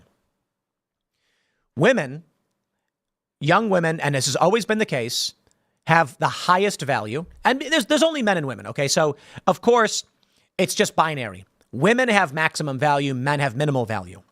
Over time, this inverts. A skilled male who has survived tumult is scarred and chiseled and ripped and hairy and 35 years old. And it's the winter in the Northern Europe. This is a guy who knows how to live. He's proven himself capable. He can survive. He can hunt. He can do all the things he needs to do. Women create life. That is intrinsic to women. Women don't have to earn the ability. They need only survive with the assistance of someone who is capable. Now, feminists get offended by this because feminists want to be masculine. The masculine is starting at nothing and working towards everything, with most men failing. That's true. And the feminine is to create life and to hold within you the intrinsic value of humanity, and men seek to protect that. But men have to earn that position. And you know what? There are some men that reject this. They don't like that idea. And there are some women that reject this. They're feminists. They say, no, women should be girl bosses. You can be whatever you want to be. A guy can be a stay-at-home dad. I'm not saying you don't have to do this. I'm saying that through evolutionary biology and psychology, weak men didn't matter. You have 10 young men who were born, and you have 10 young women. Those 10 young women must survive, for they literally create life. Without them, there are no humans. Sorry, young men. There's a reality here. 9 of you might die fighting a bear. The last one finishes the bear off and survives. And that one man, he can have all the kids in the world. But he is but one component and cannot create the life himself. This has been the natural way that humans evolved. The strong men reproduce, the weaker men, it's natural selection. They call this greater male variability, but it's also why men vary so much relative to women. Greater male variability is that men are dramatically different. It's a wider bell curve in all aspects to women because this allows human evolution. Some weak men die off, don't have kids. Strong men have many kids. And the women are the ones who make those children. You can do whatever you want. You don't have to be a mom if you don't want to be a mom. You don't got to be a dad if you don't want to be a dad. I'm not saying that's the case. I'm saying this is just where biological roles come from. But the reason why I'm telling you this, young men, is that you have to earn it. You don't deserve it. There are many men who are jealous and angry that women can go on YouTube, for instance. Here's a fact in marketing. If a woman goes on YouTube and makes a video, she's going to get tons of subscribers just very easily. It's just true. Not all women, attractive women for sure. But, most women have an advantage so long as they have an average capability. Guys like watching women. Men don't have that same luxury. It's much more difficult to get a foothold. You have to be the cream of the crop, the best, rise above everyone else and work 10 times as hard. But that's what being a man is all about. Who's complaining about that? Yo, if you're a guy and you're like, I don't think it's fair, men are treated this way, bye, have fun. That's life. Okay? You've got to find the heaviest thing you can carry and you can carry it. And you're going to be upset and you're going to say other people didn't have to do that. Well, that ain't nothing you can do about it. You're going to wake up one day and you're going to see the son of a millionaire. And he's going to be wearing the finest clothes, riding the best equipment, with the best bike, the best motorcycle, whatever it is. And you're going to say, that's not fair. Well, too effing bad. If you want it, there's one way you get it. You grind. Because the research is clear. There's one thing that proves success: perseverance. In all metrics, when they test this stuff, they find only one characteristic. It doesn't matter if you're rich, doesn't matter if you're poor, doesn't matter if you're ugly, doesn't matter if you're missing a leg. I'm not kidding. It is when you give up, you fail. And so they actually did these tests where they tracked the individuals who are wealthy. They tracked individuals who are poor. And they found that wealthy individuals started successful businesses and made more money. Why? They never gave up. Poor individuals started making more money, pulled themselves out of poverty, started successful businesses. Why? They never gave up. And here's the reality. You have an upper limit. Maybe your potential is limitless. Those people exist. Most people don't have that. That's okay. Maybe you were born in poverty and you come from a broken home and you don't know what to do with your life. It's going to be hard. You got to figure it out. You have to solve those puzzles. But you know what? There are many stories of individuals who grew up with dirt. And you know where they ended up? At 40 years old with 3 kids, making $60,000, $70,000 a year, living in an okay house with an okay car, and that was always okay. That's the American dream. Come from a broken home. You had a bad dad, you had a bad mom, whatever it may be, drug-abusing mom, abusive dad, and you leave and you say, I will make something better. And you work as hard as you can, and it is hard. It'll never be easy. What would life be if it was just easy? Everyone would be so bored. No, we want the challenge. That is our purpose. And you will work harder than you've ever worked, and you have to work harder than you've ever worked. And it is shocking to me that there's so many people who grew up on the internet, who grew up in this world, who think I should not have to. Laughable. The world is your oyster, my friends. You do what you want to do. But don't be surprised if sitting around and not doing anything proves nothing for you. And I hear many. They say, I don't know what to do. I hear you. I've been there. You are willing to do the work. You are willing to make the moves. But what are the moves to be made? How do you get from here to there? It's not always so clear, is it? But I can tell you one thing. There's always exercise, eating right. There's always studying and reading books. Go out and make yourself the best version of yourself you can be. Maybe some of you right now, you don't know what it is. Do you play video games all day? You sit around, you're out of shape, you watch podcasts and you play video games all day and you say, I don't know what to do. Here's some advice. First, start eating better. Consult a health professional, eat better. Eating is half the battle. You have to exercise. Proper blood flow to the brain, my friends. You must get that cardio in, those anaerobic exercises. Boost your T levels. It'll make you stronger, faster, better than you've ever been. You will be the best version of yourself. And then you say, but all I'm good at is playing video games. Start streaming, baby. It doesn't matter what you do. What you do is valuable if you put the work in and figure out how to make a business out of it. That's how many people started becoming podcasters and streamers.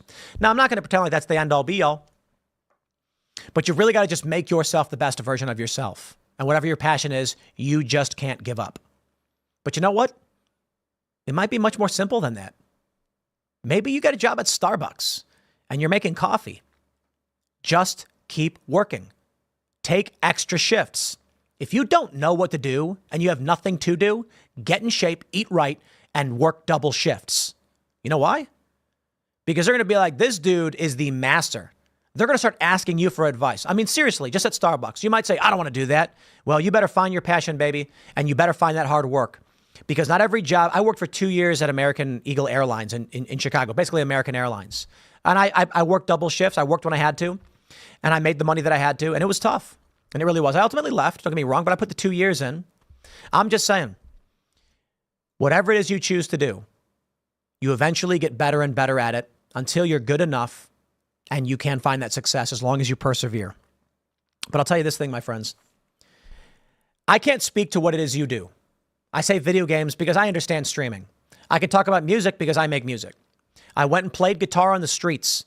I've been playing music my whole life. I'd play some shows. I might get paid $100 for playing that one show, but they don't come all that often. Twice a month, I didn't pay the bills. So I went into the subway in Chicago, got a permit, and I played songs. I played original songs. I made $7 an hour. You play music, people will throw you tips because they're being nice. I played top 40s. I learned how to play some Neil Young, some Oasis, some CCR. I started making $40 an hour. I played Foo Fighters, and I'd have people coming down being like, dude, yes! And they'd throw a 20 at me. And I was like, you play the songs people like. That's the service. And I'd always try to bring them in. You know, how old was I at this point? I must have been 20. And I'm playing my crappy little acoustic guitar, and I'm playing My Hero by the Foo Fighters. And I remember this dude come up to me and said, bro, Foo Fighters. And he threw $20 at me. And they start singing along. And this is a service for these people. They're working hard. They're on their way to work or school. And they heard this live version of a song they love, and they joined in. Magic. I'd go out in front of Wrigley Field. I'd play guitar. The dudes are getting out. They're drunk. They're older. They make money. And it was $200 an hour. To be fair, you only have about 40 minutes to an hour when the game's letting out, when everyone's partying, drunk, and excited. Remember, a guy came up to me and he was just cheering. And he was like, yes! And he threw $50 in the thing. And he was like, I love it. Life is good. You give them that joy and that happiness when you're playing that music. And that's just something I did. I don't know what it is that you can do. But I can just leave with these final words. For one, shout out to Phil for the op-ed. My final words on this, I will tell you. Life is not easy. It was never supposed to be easy. Why would you want an easy life anyway? You play video games. You know how it goes. When you put in the cheat codes and make your character invincible with unlimited ammo or whatever, it's fun for a second and then it gets boring.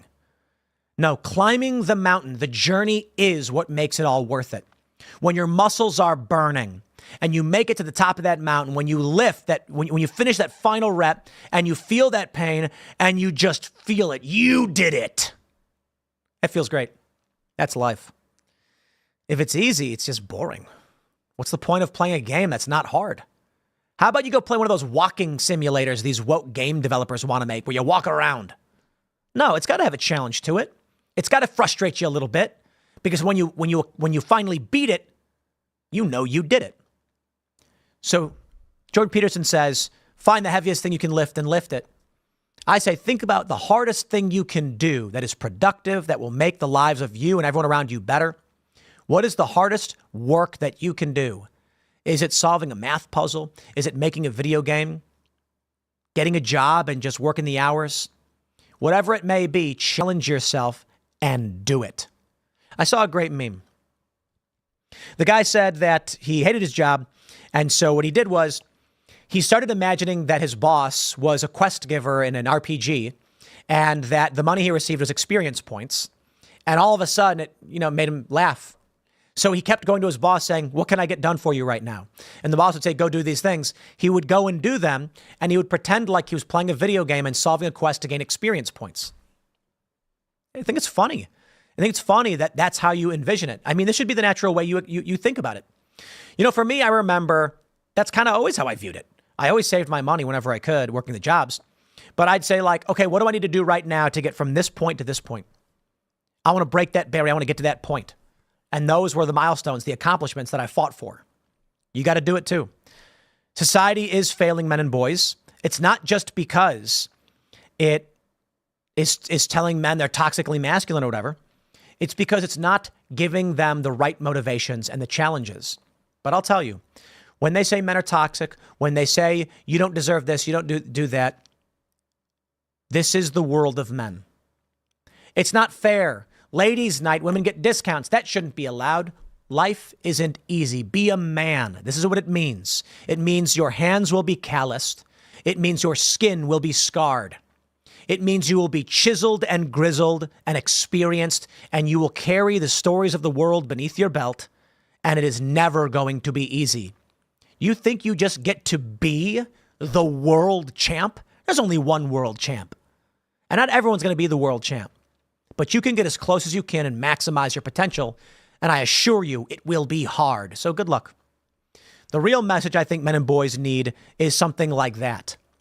You will fall, you will get hurt. I go to the skate park and I see these little kids. They want to drop in on the half pipe and they're scared to fall. And you know what I tell them? You are going to fall. Now drop in. And they get scared, like, but I don't want to fall. Like, that's too bad. You do not get to experience the joys and the successes of being a great skateboarder without paying your dues. That's what we call it. So when I watch someone fall down, assuming they're not seriously hurt, they fall and they hit their elbow and they're like, pay your dues, baby. That's what I call it. You got to pay your dues. You don't get to fly through the air 20 feet up, spinning around and all that stuff without knowing that at some point you must pay your dues. You will fall. You will get hurt. If you couldn't fall and get hurt, nobody would care you did it. Let me put it this way. Can you get hurt playing tic-tac-toe? Yeah, I didn't think so. Unless, like, the pencil snaps and a piece of the graphite flies in the air and hits you in the face. Yeah, right. Is anybody going to watch the sporting event of tic-tac-toe? Yeah, sorry. But with games like chess or Magic, where people watch and there's no real risk of physical injury, there is the challenge before you of beating someone mentally. So it's not all about being sports. I'm just saying, it won't be easy. Do you want to be the best? Well, risks come with it. I'm going to wrap it up there. Smash that like button, subscribe to this channel, share the show with your friends. We got another segment coming up for you, my friends. And I think we got it lined up right here. This is mostly going to be like a reaction video, I guess, because Vivek Ramaswamy is a genius, but this will be coming up later today. So smash that like button, subscribe to this channel, share the show with everybody you know. Tell them it's the best show. Everybody agrees. At least that's what I've been told. And buy the song Coming Home at BUYComingHome.com. BuyComingHome.com. Pre-order it now. Support our work, and we'll see you all in the next segment. This next one's fun. This is Charlie Kirk and Vivek Ramaswamy talking to this young liberal woman, and they absolutely break down the nonsense that is the left. I think it's masterfully done.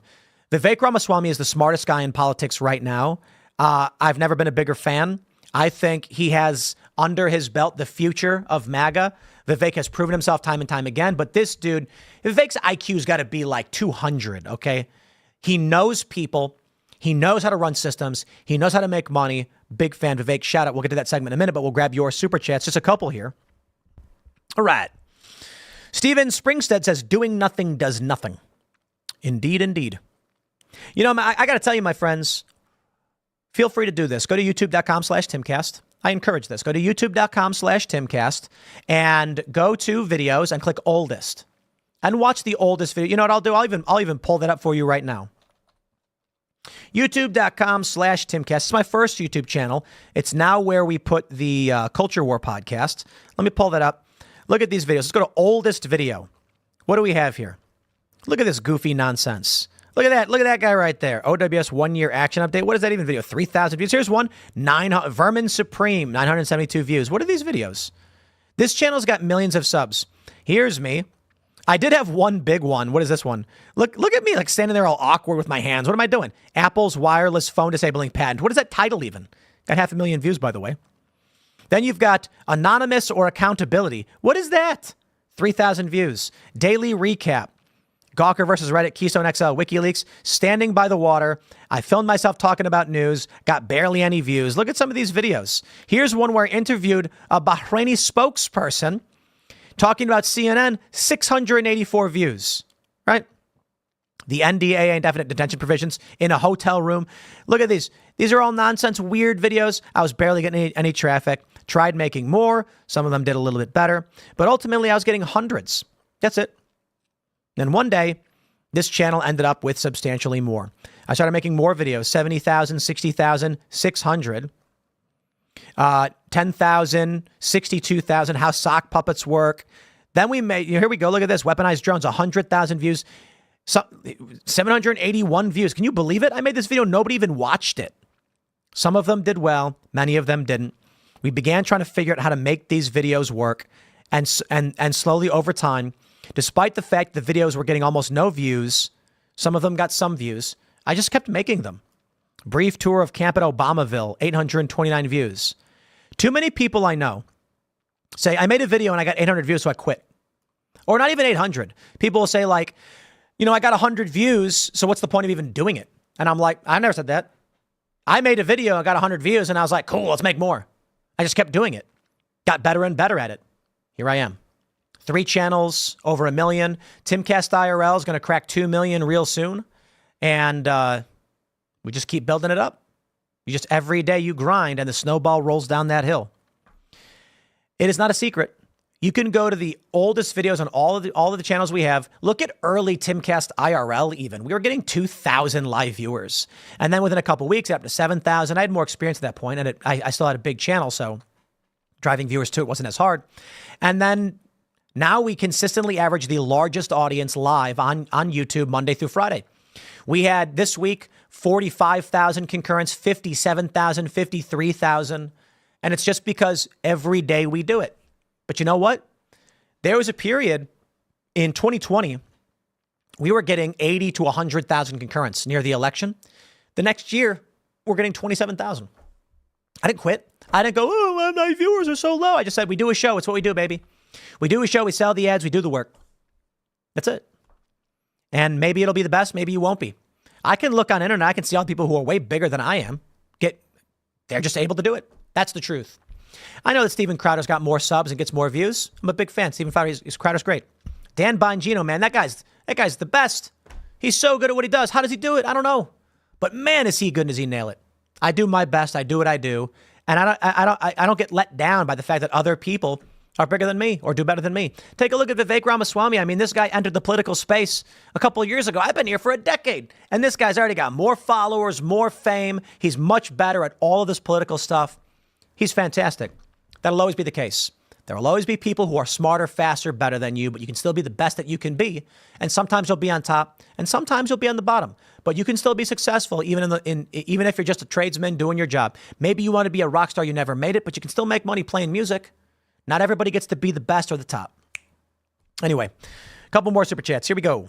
Joseph Murphy says, did a bulk this summer, got up to 206, started eating chicken, rice, and broccoli, and down to 197 in a week and a half. I have a high-intensity job just doing my normal workout. Who's going to carry the boats? Yes. We got work to do, men. Do you want to be a man? That's an honest question. Do you want to be a man? Do you want to be the guy who lifts the gigantic sacks of wheat and flour through the mill to do the work? It's kind of wild to me that there are people who endeavor to be these like effeminate dancing entertainers. Like, that's always weird to me. Look, I get it. I like musicians too. Some of them are grittier and better than others. Some of them do real hard work, but they're like, I don't know. What do you want to be? Maybe you don't want the same things I do. I figure that as much, sure. But I think about, I watched this video. It was 16-year-old farm workers, boys, teenagers versus heavyweight bodybuilding women, and the farm boys won. They're not trying to be the greatest bodybuilders in the world. They're trying to raise goats. You know what I mean? What it means to be a man is that people will spit on you. They will doubt you. They will mistreat you. Your life will be hard. You will be grizzled and chiseled and scarred. And you accept that. Because this idea that you could, be fat and sitting on a golden chair with grapes on your belly as beautiful women fan you, that's not being a man. That's being a hedonist. But if you want to be that, don't let me stop you. It's a free country. It's a free world. I guess you've got free will. You pick. Let's do this though. I want to play this. I don't do a lot of reaction videos, but here we go. We got this clip. Aero Studio Man posts from Vivek Ramaswamy, actually. And we'll just jump to, okay, so I don't know, whatever. Oh, he's tagged Vivek Ramaswamy, sorry. He says, Vivek shows a masterclass on how to win arguments with the youth while imparting knowledge. Charlie Kirk does a good job with these events. I think Charlie's fantastic. Vivek plays the good cop so well. This young liberal woman shows up, and she wants to play this game where she insults Charlie Kirk, and she doesn't actually argue the points, and Vivek totally disarms her. asks her a real question, and then all of a sudden she is left flabbergasted. I got no beef with this young woman. I respect her wanting to come up and speak, but she's wrong about what she thinks. She doesn't understand what's really going on. She decided to step up because she's brave. Hopefully Vivek can show her the light. But I do want to give a shout out to Vivek Ramaswamy. This dude is the best we got right now in politics. You know, I'd have loved to have seen a Vivek VP, but I think J.D. Vance is a good choice. Let me play this video for you, and we'll break it down, and we'll react and talk about it. Do you feel proud of yourself for debating college kids who are unprepared to speak in front of an audience like yourself? Hold on. You're 30 years old. We can agree you're 30 years old, right? Do you think that's a little bit silly? Are you a voter? I am a voter. I'm a registered voter. I vote and you vote. So I'm talking to voters of this country that will determine the future of Western civilization. That's what I'm doing here today. Yeah? Wait, hold on. How is it any different than a professor talking to you? Than a professor talking to you? Who are you? Well, important enough for you to come up to a microphone. I'll say this right now. Already, her opening premise is nonsensical. And then she says, who are you? Because she's run out of things to say. She's brave, but she doesn't know what she's doing. And so respect for the bravery. Now, I'd push back. You know, I'd probably take a little bit more of a Vivek approach on this one. Although I don't think I'd ever be as good as Vivek at this. Vivek, dude, you are a master at this stuff. I mean, if I'm talking to this young woman and she says, you know, don't you think it's a little silly to come and talk to college students? You know, you're 30 years old. I'm 38. I just say, well, I think college students are exactly who we need to be talking to. You guys are going to be inheriting industry in the next several years. We want to make sure that you understand and are ready to do that. In fact, I think it's probably, I'd be honest, it's much less important for me as a 38-year-old to go and talk to other 38-year-olds or people who are older who already have had these experiences. You guys are stepping up to the plate right now, and we need you more than ever. So we're going to do our best to make sure you are the best versions of yourself you can be. Older generations impart knowledge to the younger generations. Next question. Let's play more. Actually, when I first saw this ad, I thought it was like an improv comedy thing. It looked so ridiculous that I didn't even think it was real. Okay. Well, no, you could see. Look how popular Trump is on your campus. How does that make you feel? You see, I feel like Charlie's a little antagonistic. I didn't just respond to it. What she said has no bearing on anything. My response to that is, oh, okay, well, thank you for coming. You know, you can clearly see it's not. Maybe we'll do better on our posters next time. But did you have a question? That's not comedy. That is a 5-alarm fire for Kamala Harris because she's probably going to lose Pennsylvania. Bravo, Charlie. But no, I just want to be clear. Is there something wrong with talking to voters? No, there's nothing wrong with talking. Well, that's to what we're voters. doing here today. It's an open mic. I think that you push a dangerous agenda. Such as? Excellent, Charlie. Excellent. Your stance on abortion rights, for example. Here we go. Which is? Okay, so let me ask a question. What is your name? Jean. Jean. And what is your understanding of the current Republican Party's stance on federal intervention in abortion? Vivek. Well, I know that they want to bring it back to the states, right? So it sounds like you do know that the Republican Party's current stance on abortion is they're against a federal ban on abortion. I do understand and we're talking that, about a yes. presidential election as the Yes. important election that we're talking about here. I understand that, yes. Great. So, again, I think this open dialogue is great. I think it's great you're here challenging Charlie, and I think it's great that he's willing to travel campuses across this country to talk to the next generation. We need more conversation. Now, where's the disagreement, though, on content? Because you could criticize style or why you're talking to people Listen, or dunk on someone personally, but where do you actually disagree with I the agree substance? with the way that you edit content and specifically frame it so that people look bad talking to you. She agrees with that? The way that you edit your content. we post unedited content. Let me just ask you one thing though, because you could personal. The video's insults unedited, can by the fly way. in all directions. Where is an area where you have a disagreement with the conservative movement, with Donald Trump, with Charlie Kirk, perhaps with myself? I was a presidential candidate last year. I think we need to talk about that more in the open, and the more we do, the stronger our country is going to be. We got a long line of people, but I want to hear from you one substantive area where you have an authentic disagreement, and I'd be glad to address it. I'm sure Charlie would too. Just in Anything. Relating to any political topic where you have a disagreement. Let's air it. Okay. I disagree with some of the laws that are being pushed in Congress that are against the LGBTQ community Which ones? and the trans community. Okay, so let's bill? talk about that. I'm going to give you my view, and then I want to hear yours. Okay. My view is that if you're a fully grown adult, 18 or above, you're free to live how you want, dress how you want, marry who you want if you want, if you're Okay. over the age of 18. I agree. But you are not free to indoctrinate children in schools who are not yet of the age of consent. You are not free, just as you're a 17-year-old or a 15-year-old can't get a tattoo on their own, I don't think that you should be able to go or Censorship. until the age of 18. So I'm going to pause there and just, I disagree a little bit with Vivek. I actually think you should be allowed to indoctrinate in schools. It just depends on the indoctrination.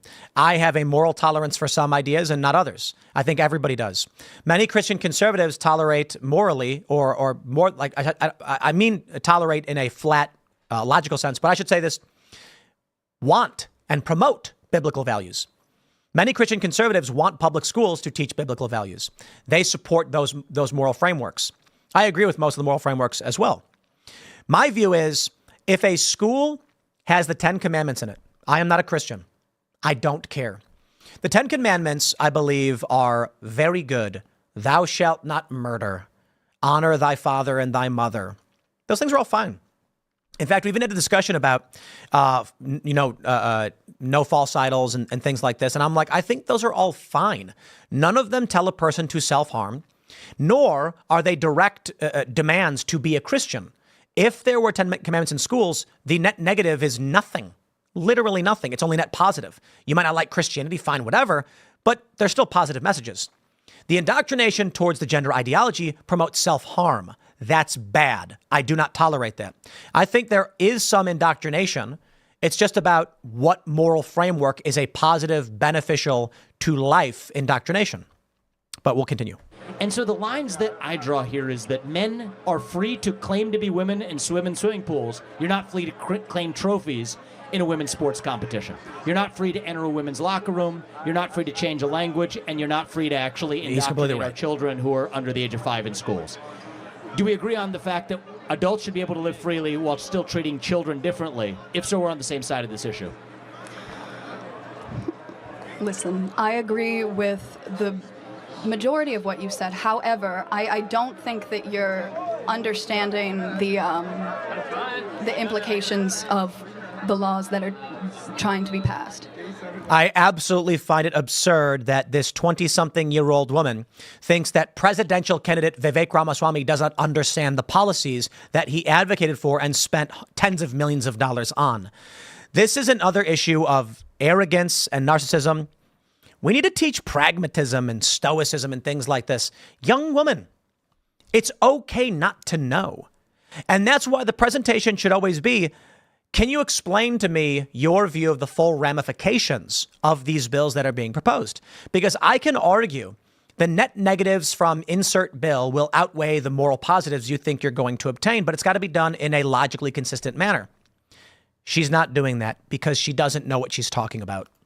Look, we got a head start in the conversation. We got a long line behind you, but my only ask is, forget the personal attacks or the stylistic attacks. Focus on substance. The more we debate that, the stronger we're going to be as a country. Thank you for coming. Thank you. I don't think you're focusing on substance, though. That's the issue. Hold on. Look, he intentionally tried to provoke substance out of you. And you said, well, I'm worried about some laws Congress should pass. I have to ask, what laws are you talking about? Can you be specific? I'm sorry, I'm very nervous. But I want to pause real quick, too. She's nervous. I respect her for speaking. She should listen more.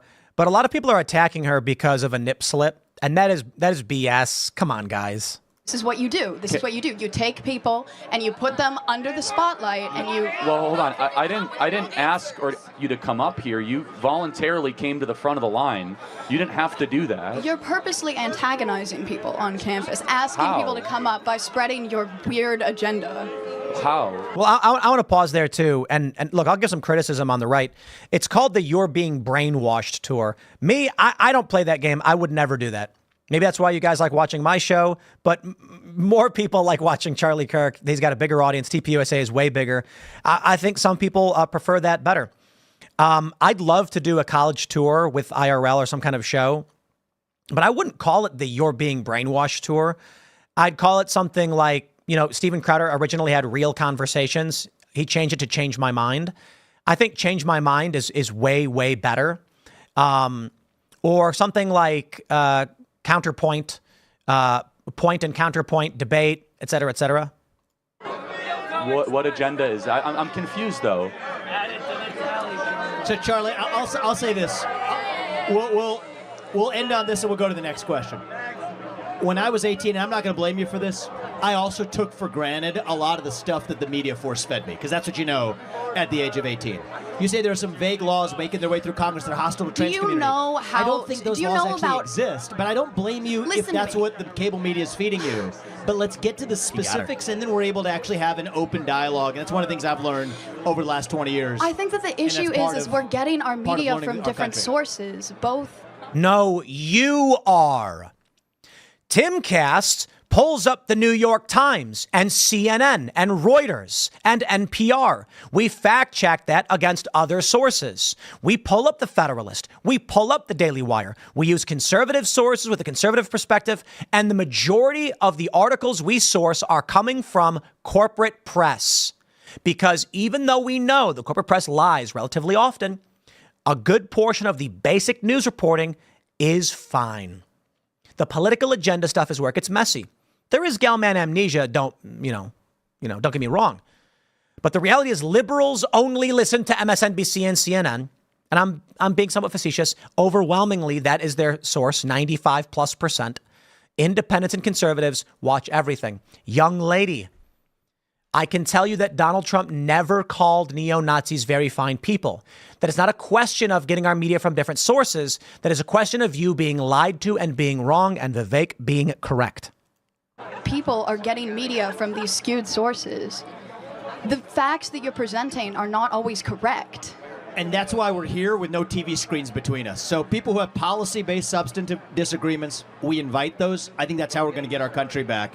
And as it relates to trans, which you brought up, 18 or above, you're free to live how you want. You're not free to force that onto somebody else, or especially kids. And if we agree on that, we make some progress. Thank you.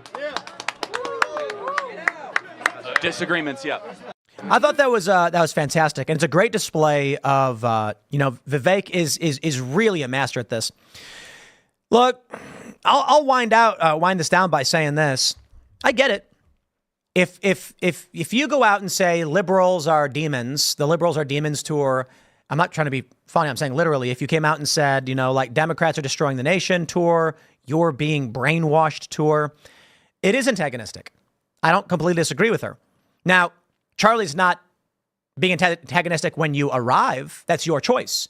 You could certainly just say, I have a question. I've seen X, Y, and Z. I'm curious what you think about how that's going to manifest, because I personally feel otherwise. I want to hear your answer so I can provide my perspective. Charlie's going to say, here's what we want to do. Here's why we want to do it. He's going to be nice to you. He's going to let you ask your question. And then you can respond with, okay, so I read X, Y, and Z. What's your response to that? He's going to respond, and that's it. That's why, it's funny because you watch a lot of these videos with young people at colleges, and typically it's just conservatives being smart and college students being antagonistic. The college student comes up and just says, you're ugly, you're stupid, you have a weird agenda, blah, blah, blah. And then you get the conservative saying, well, actually, blah, blah, blah, here's why, you're wrong, this, that, and otherwise. It's a forum by which conservatives can articulate their thoughts, but then also strike down individuals who don't have the capability to levy a proper response or debate. Now, you may say, that's not fair, Tim. You're saying that conservatives just want to debate college kids? Oh, I'm saying the liberals don't debate.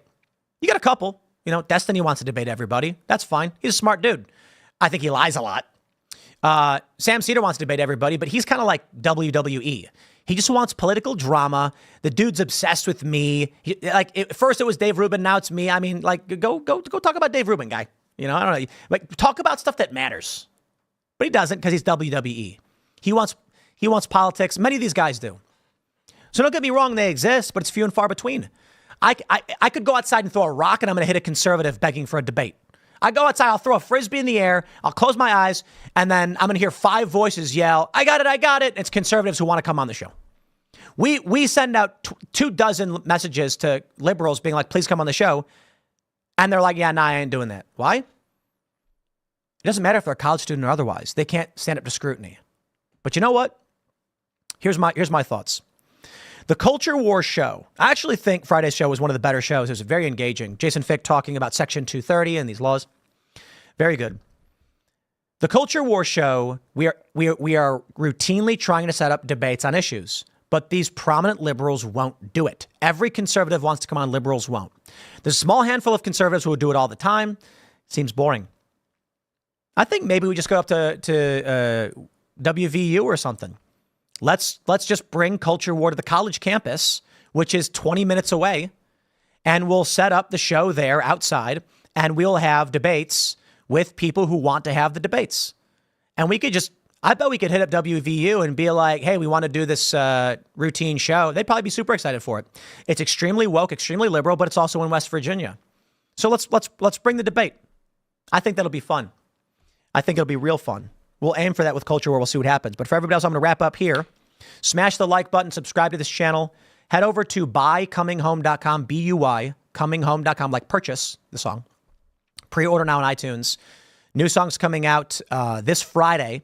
And it's about the destruction and failed policies that have ruined our cities and those who are coming home and saying, I will not stand for this anymore. Follow me on X at Timcast. Thanks for hanging out. We'll see you all next time. No Timcast IRL on the weekends, but I probably will be live tomorrow morning as well.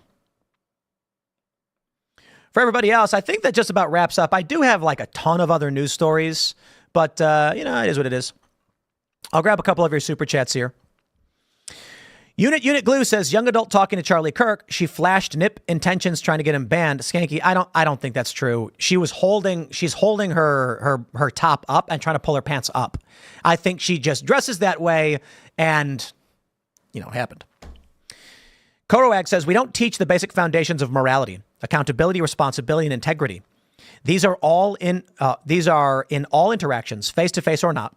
Lack of these lessons causes the issues we see on both sides of the aisle more in younger generations.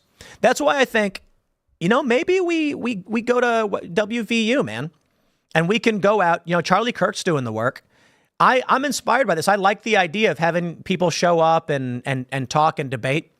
And we could, what we could do is we could get guests and we could do something like this for the Culture War. I think it'd be a lot of fun. I'm going to wrap it up here, my friend. So follow me on X. You already heard me tell you 800,000 times to check out Coming Home, the new song. But if we could get, we had around 23 or so thousand live viewers this Saturday, which is massive for a Saturday. So thank you all so much for tuning in.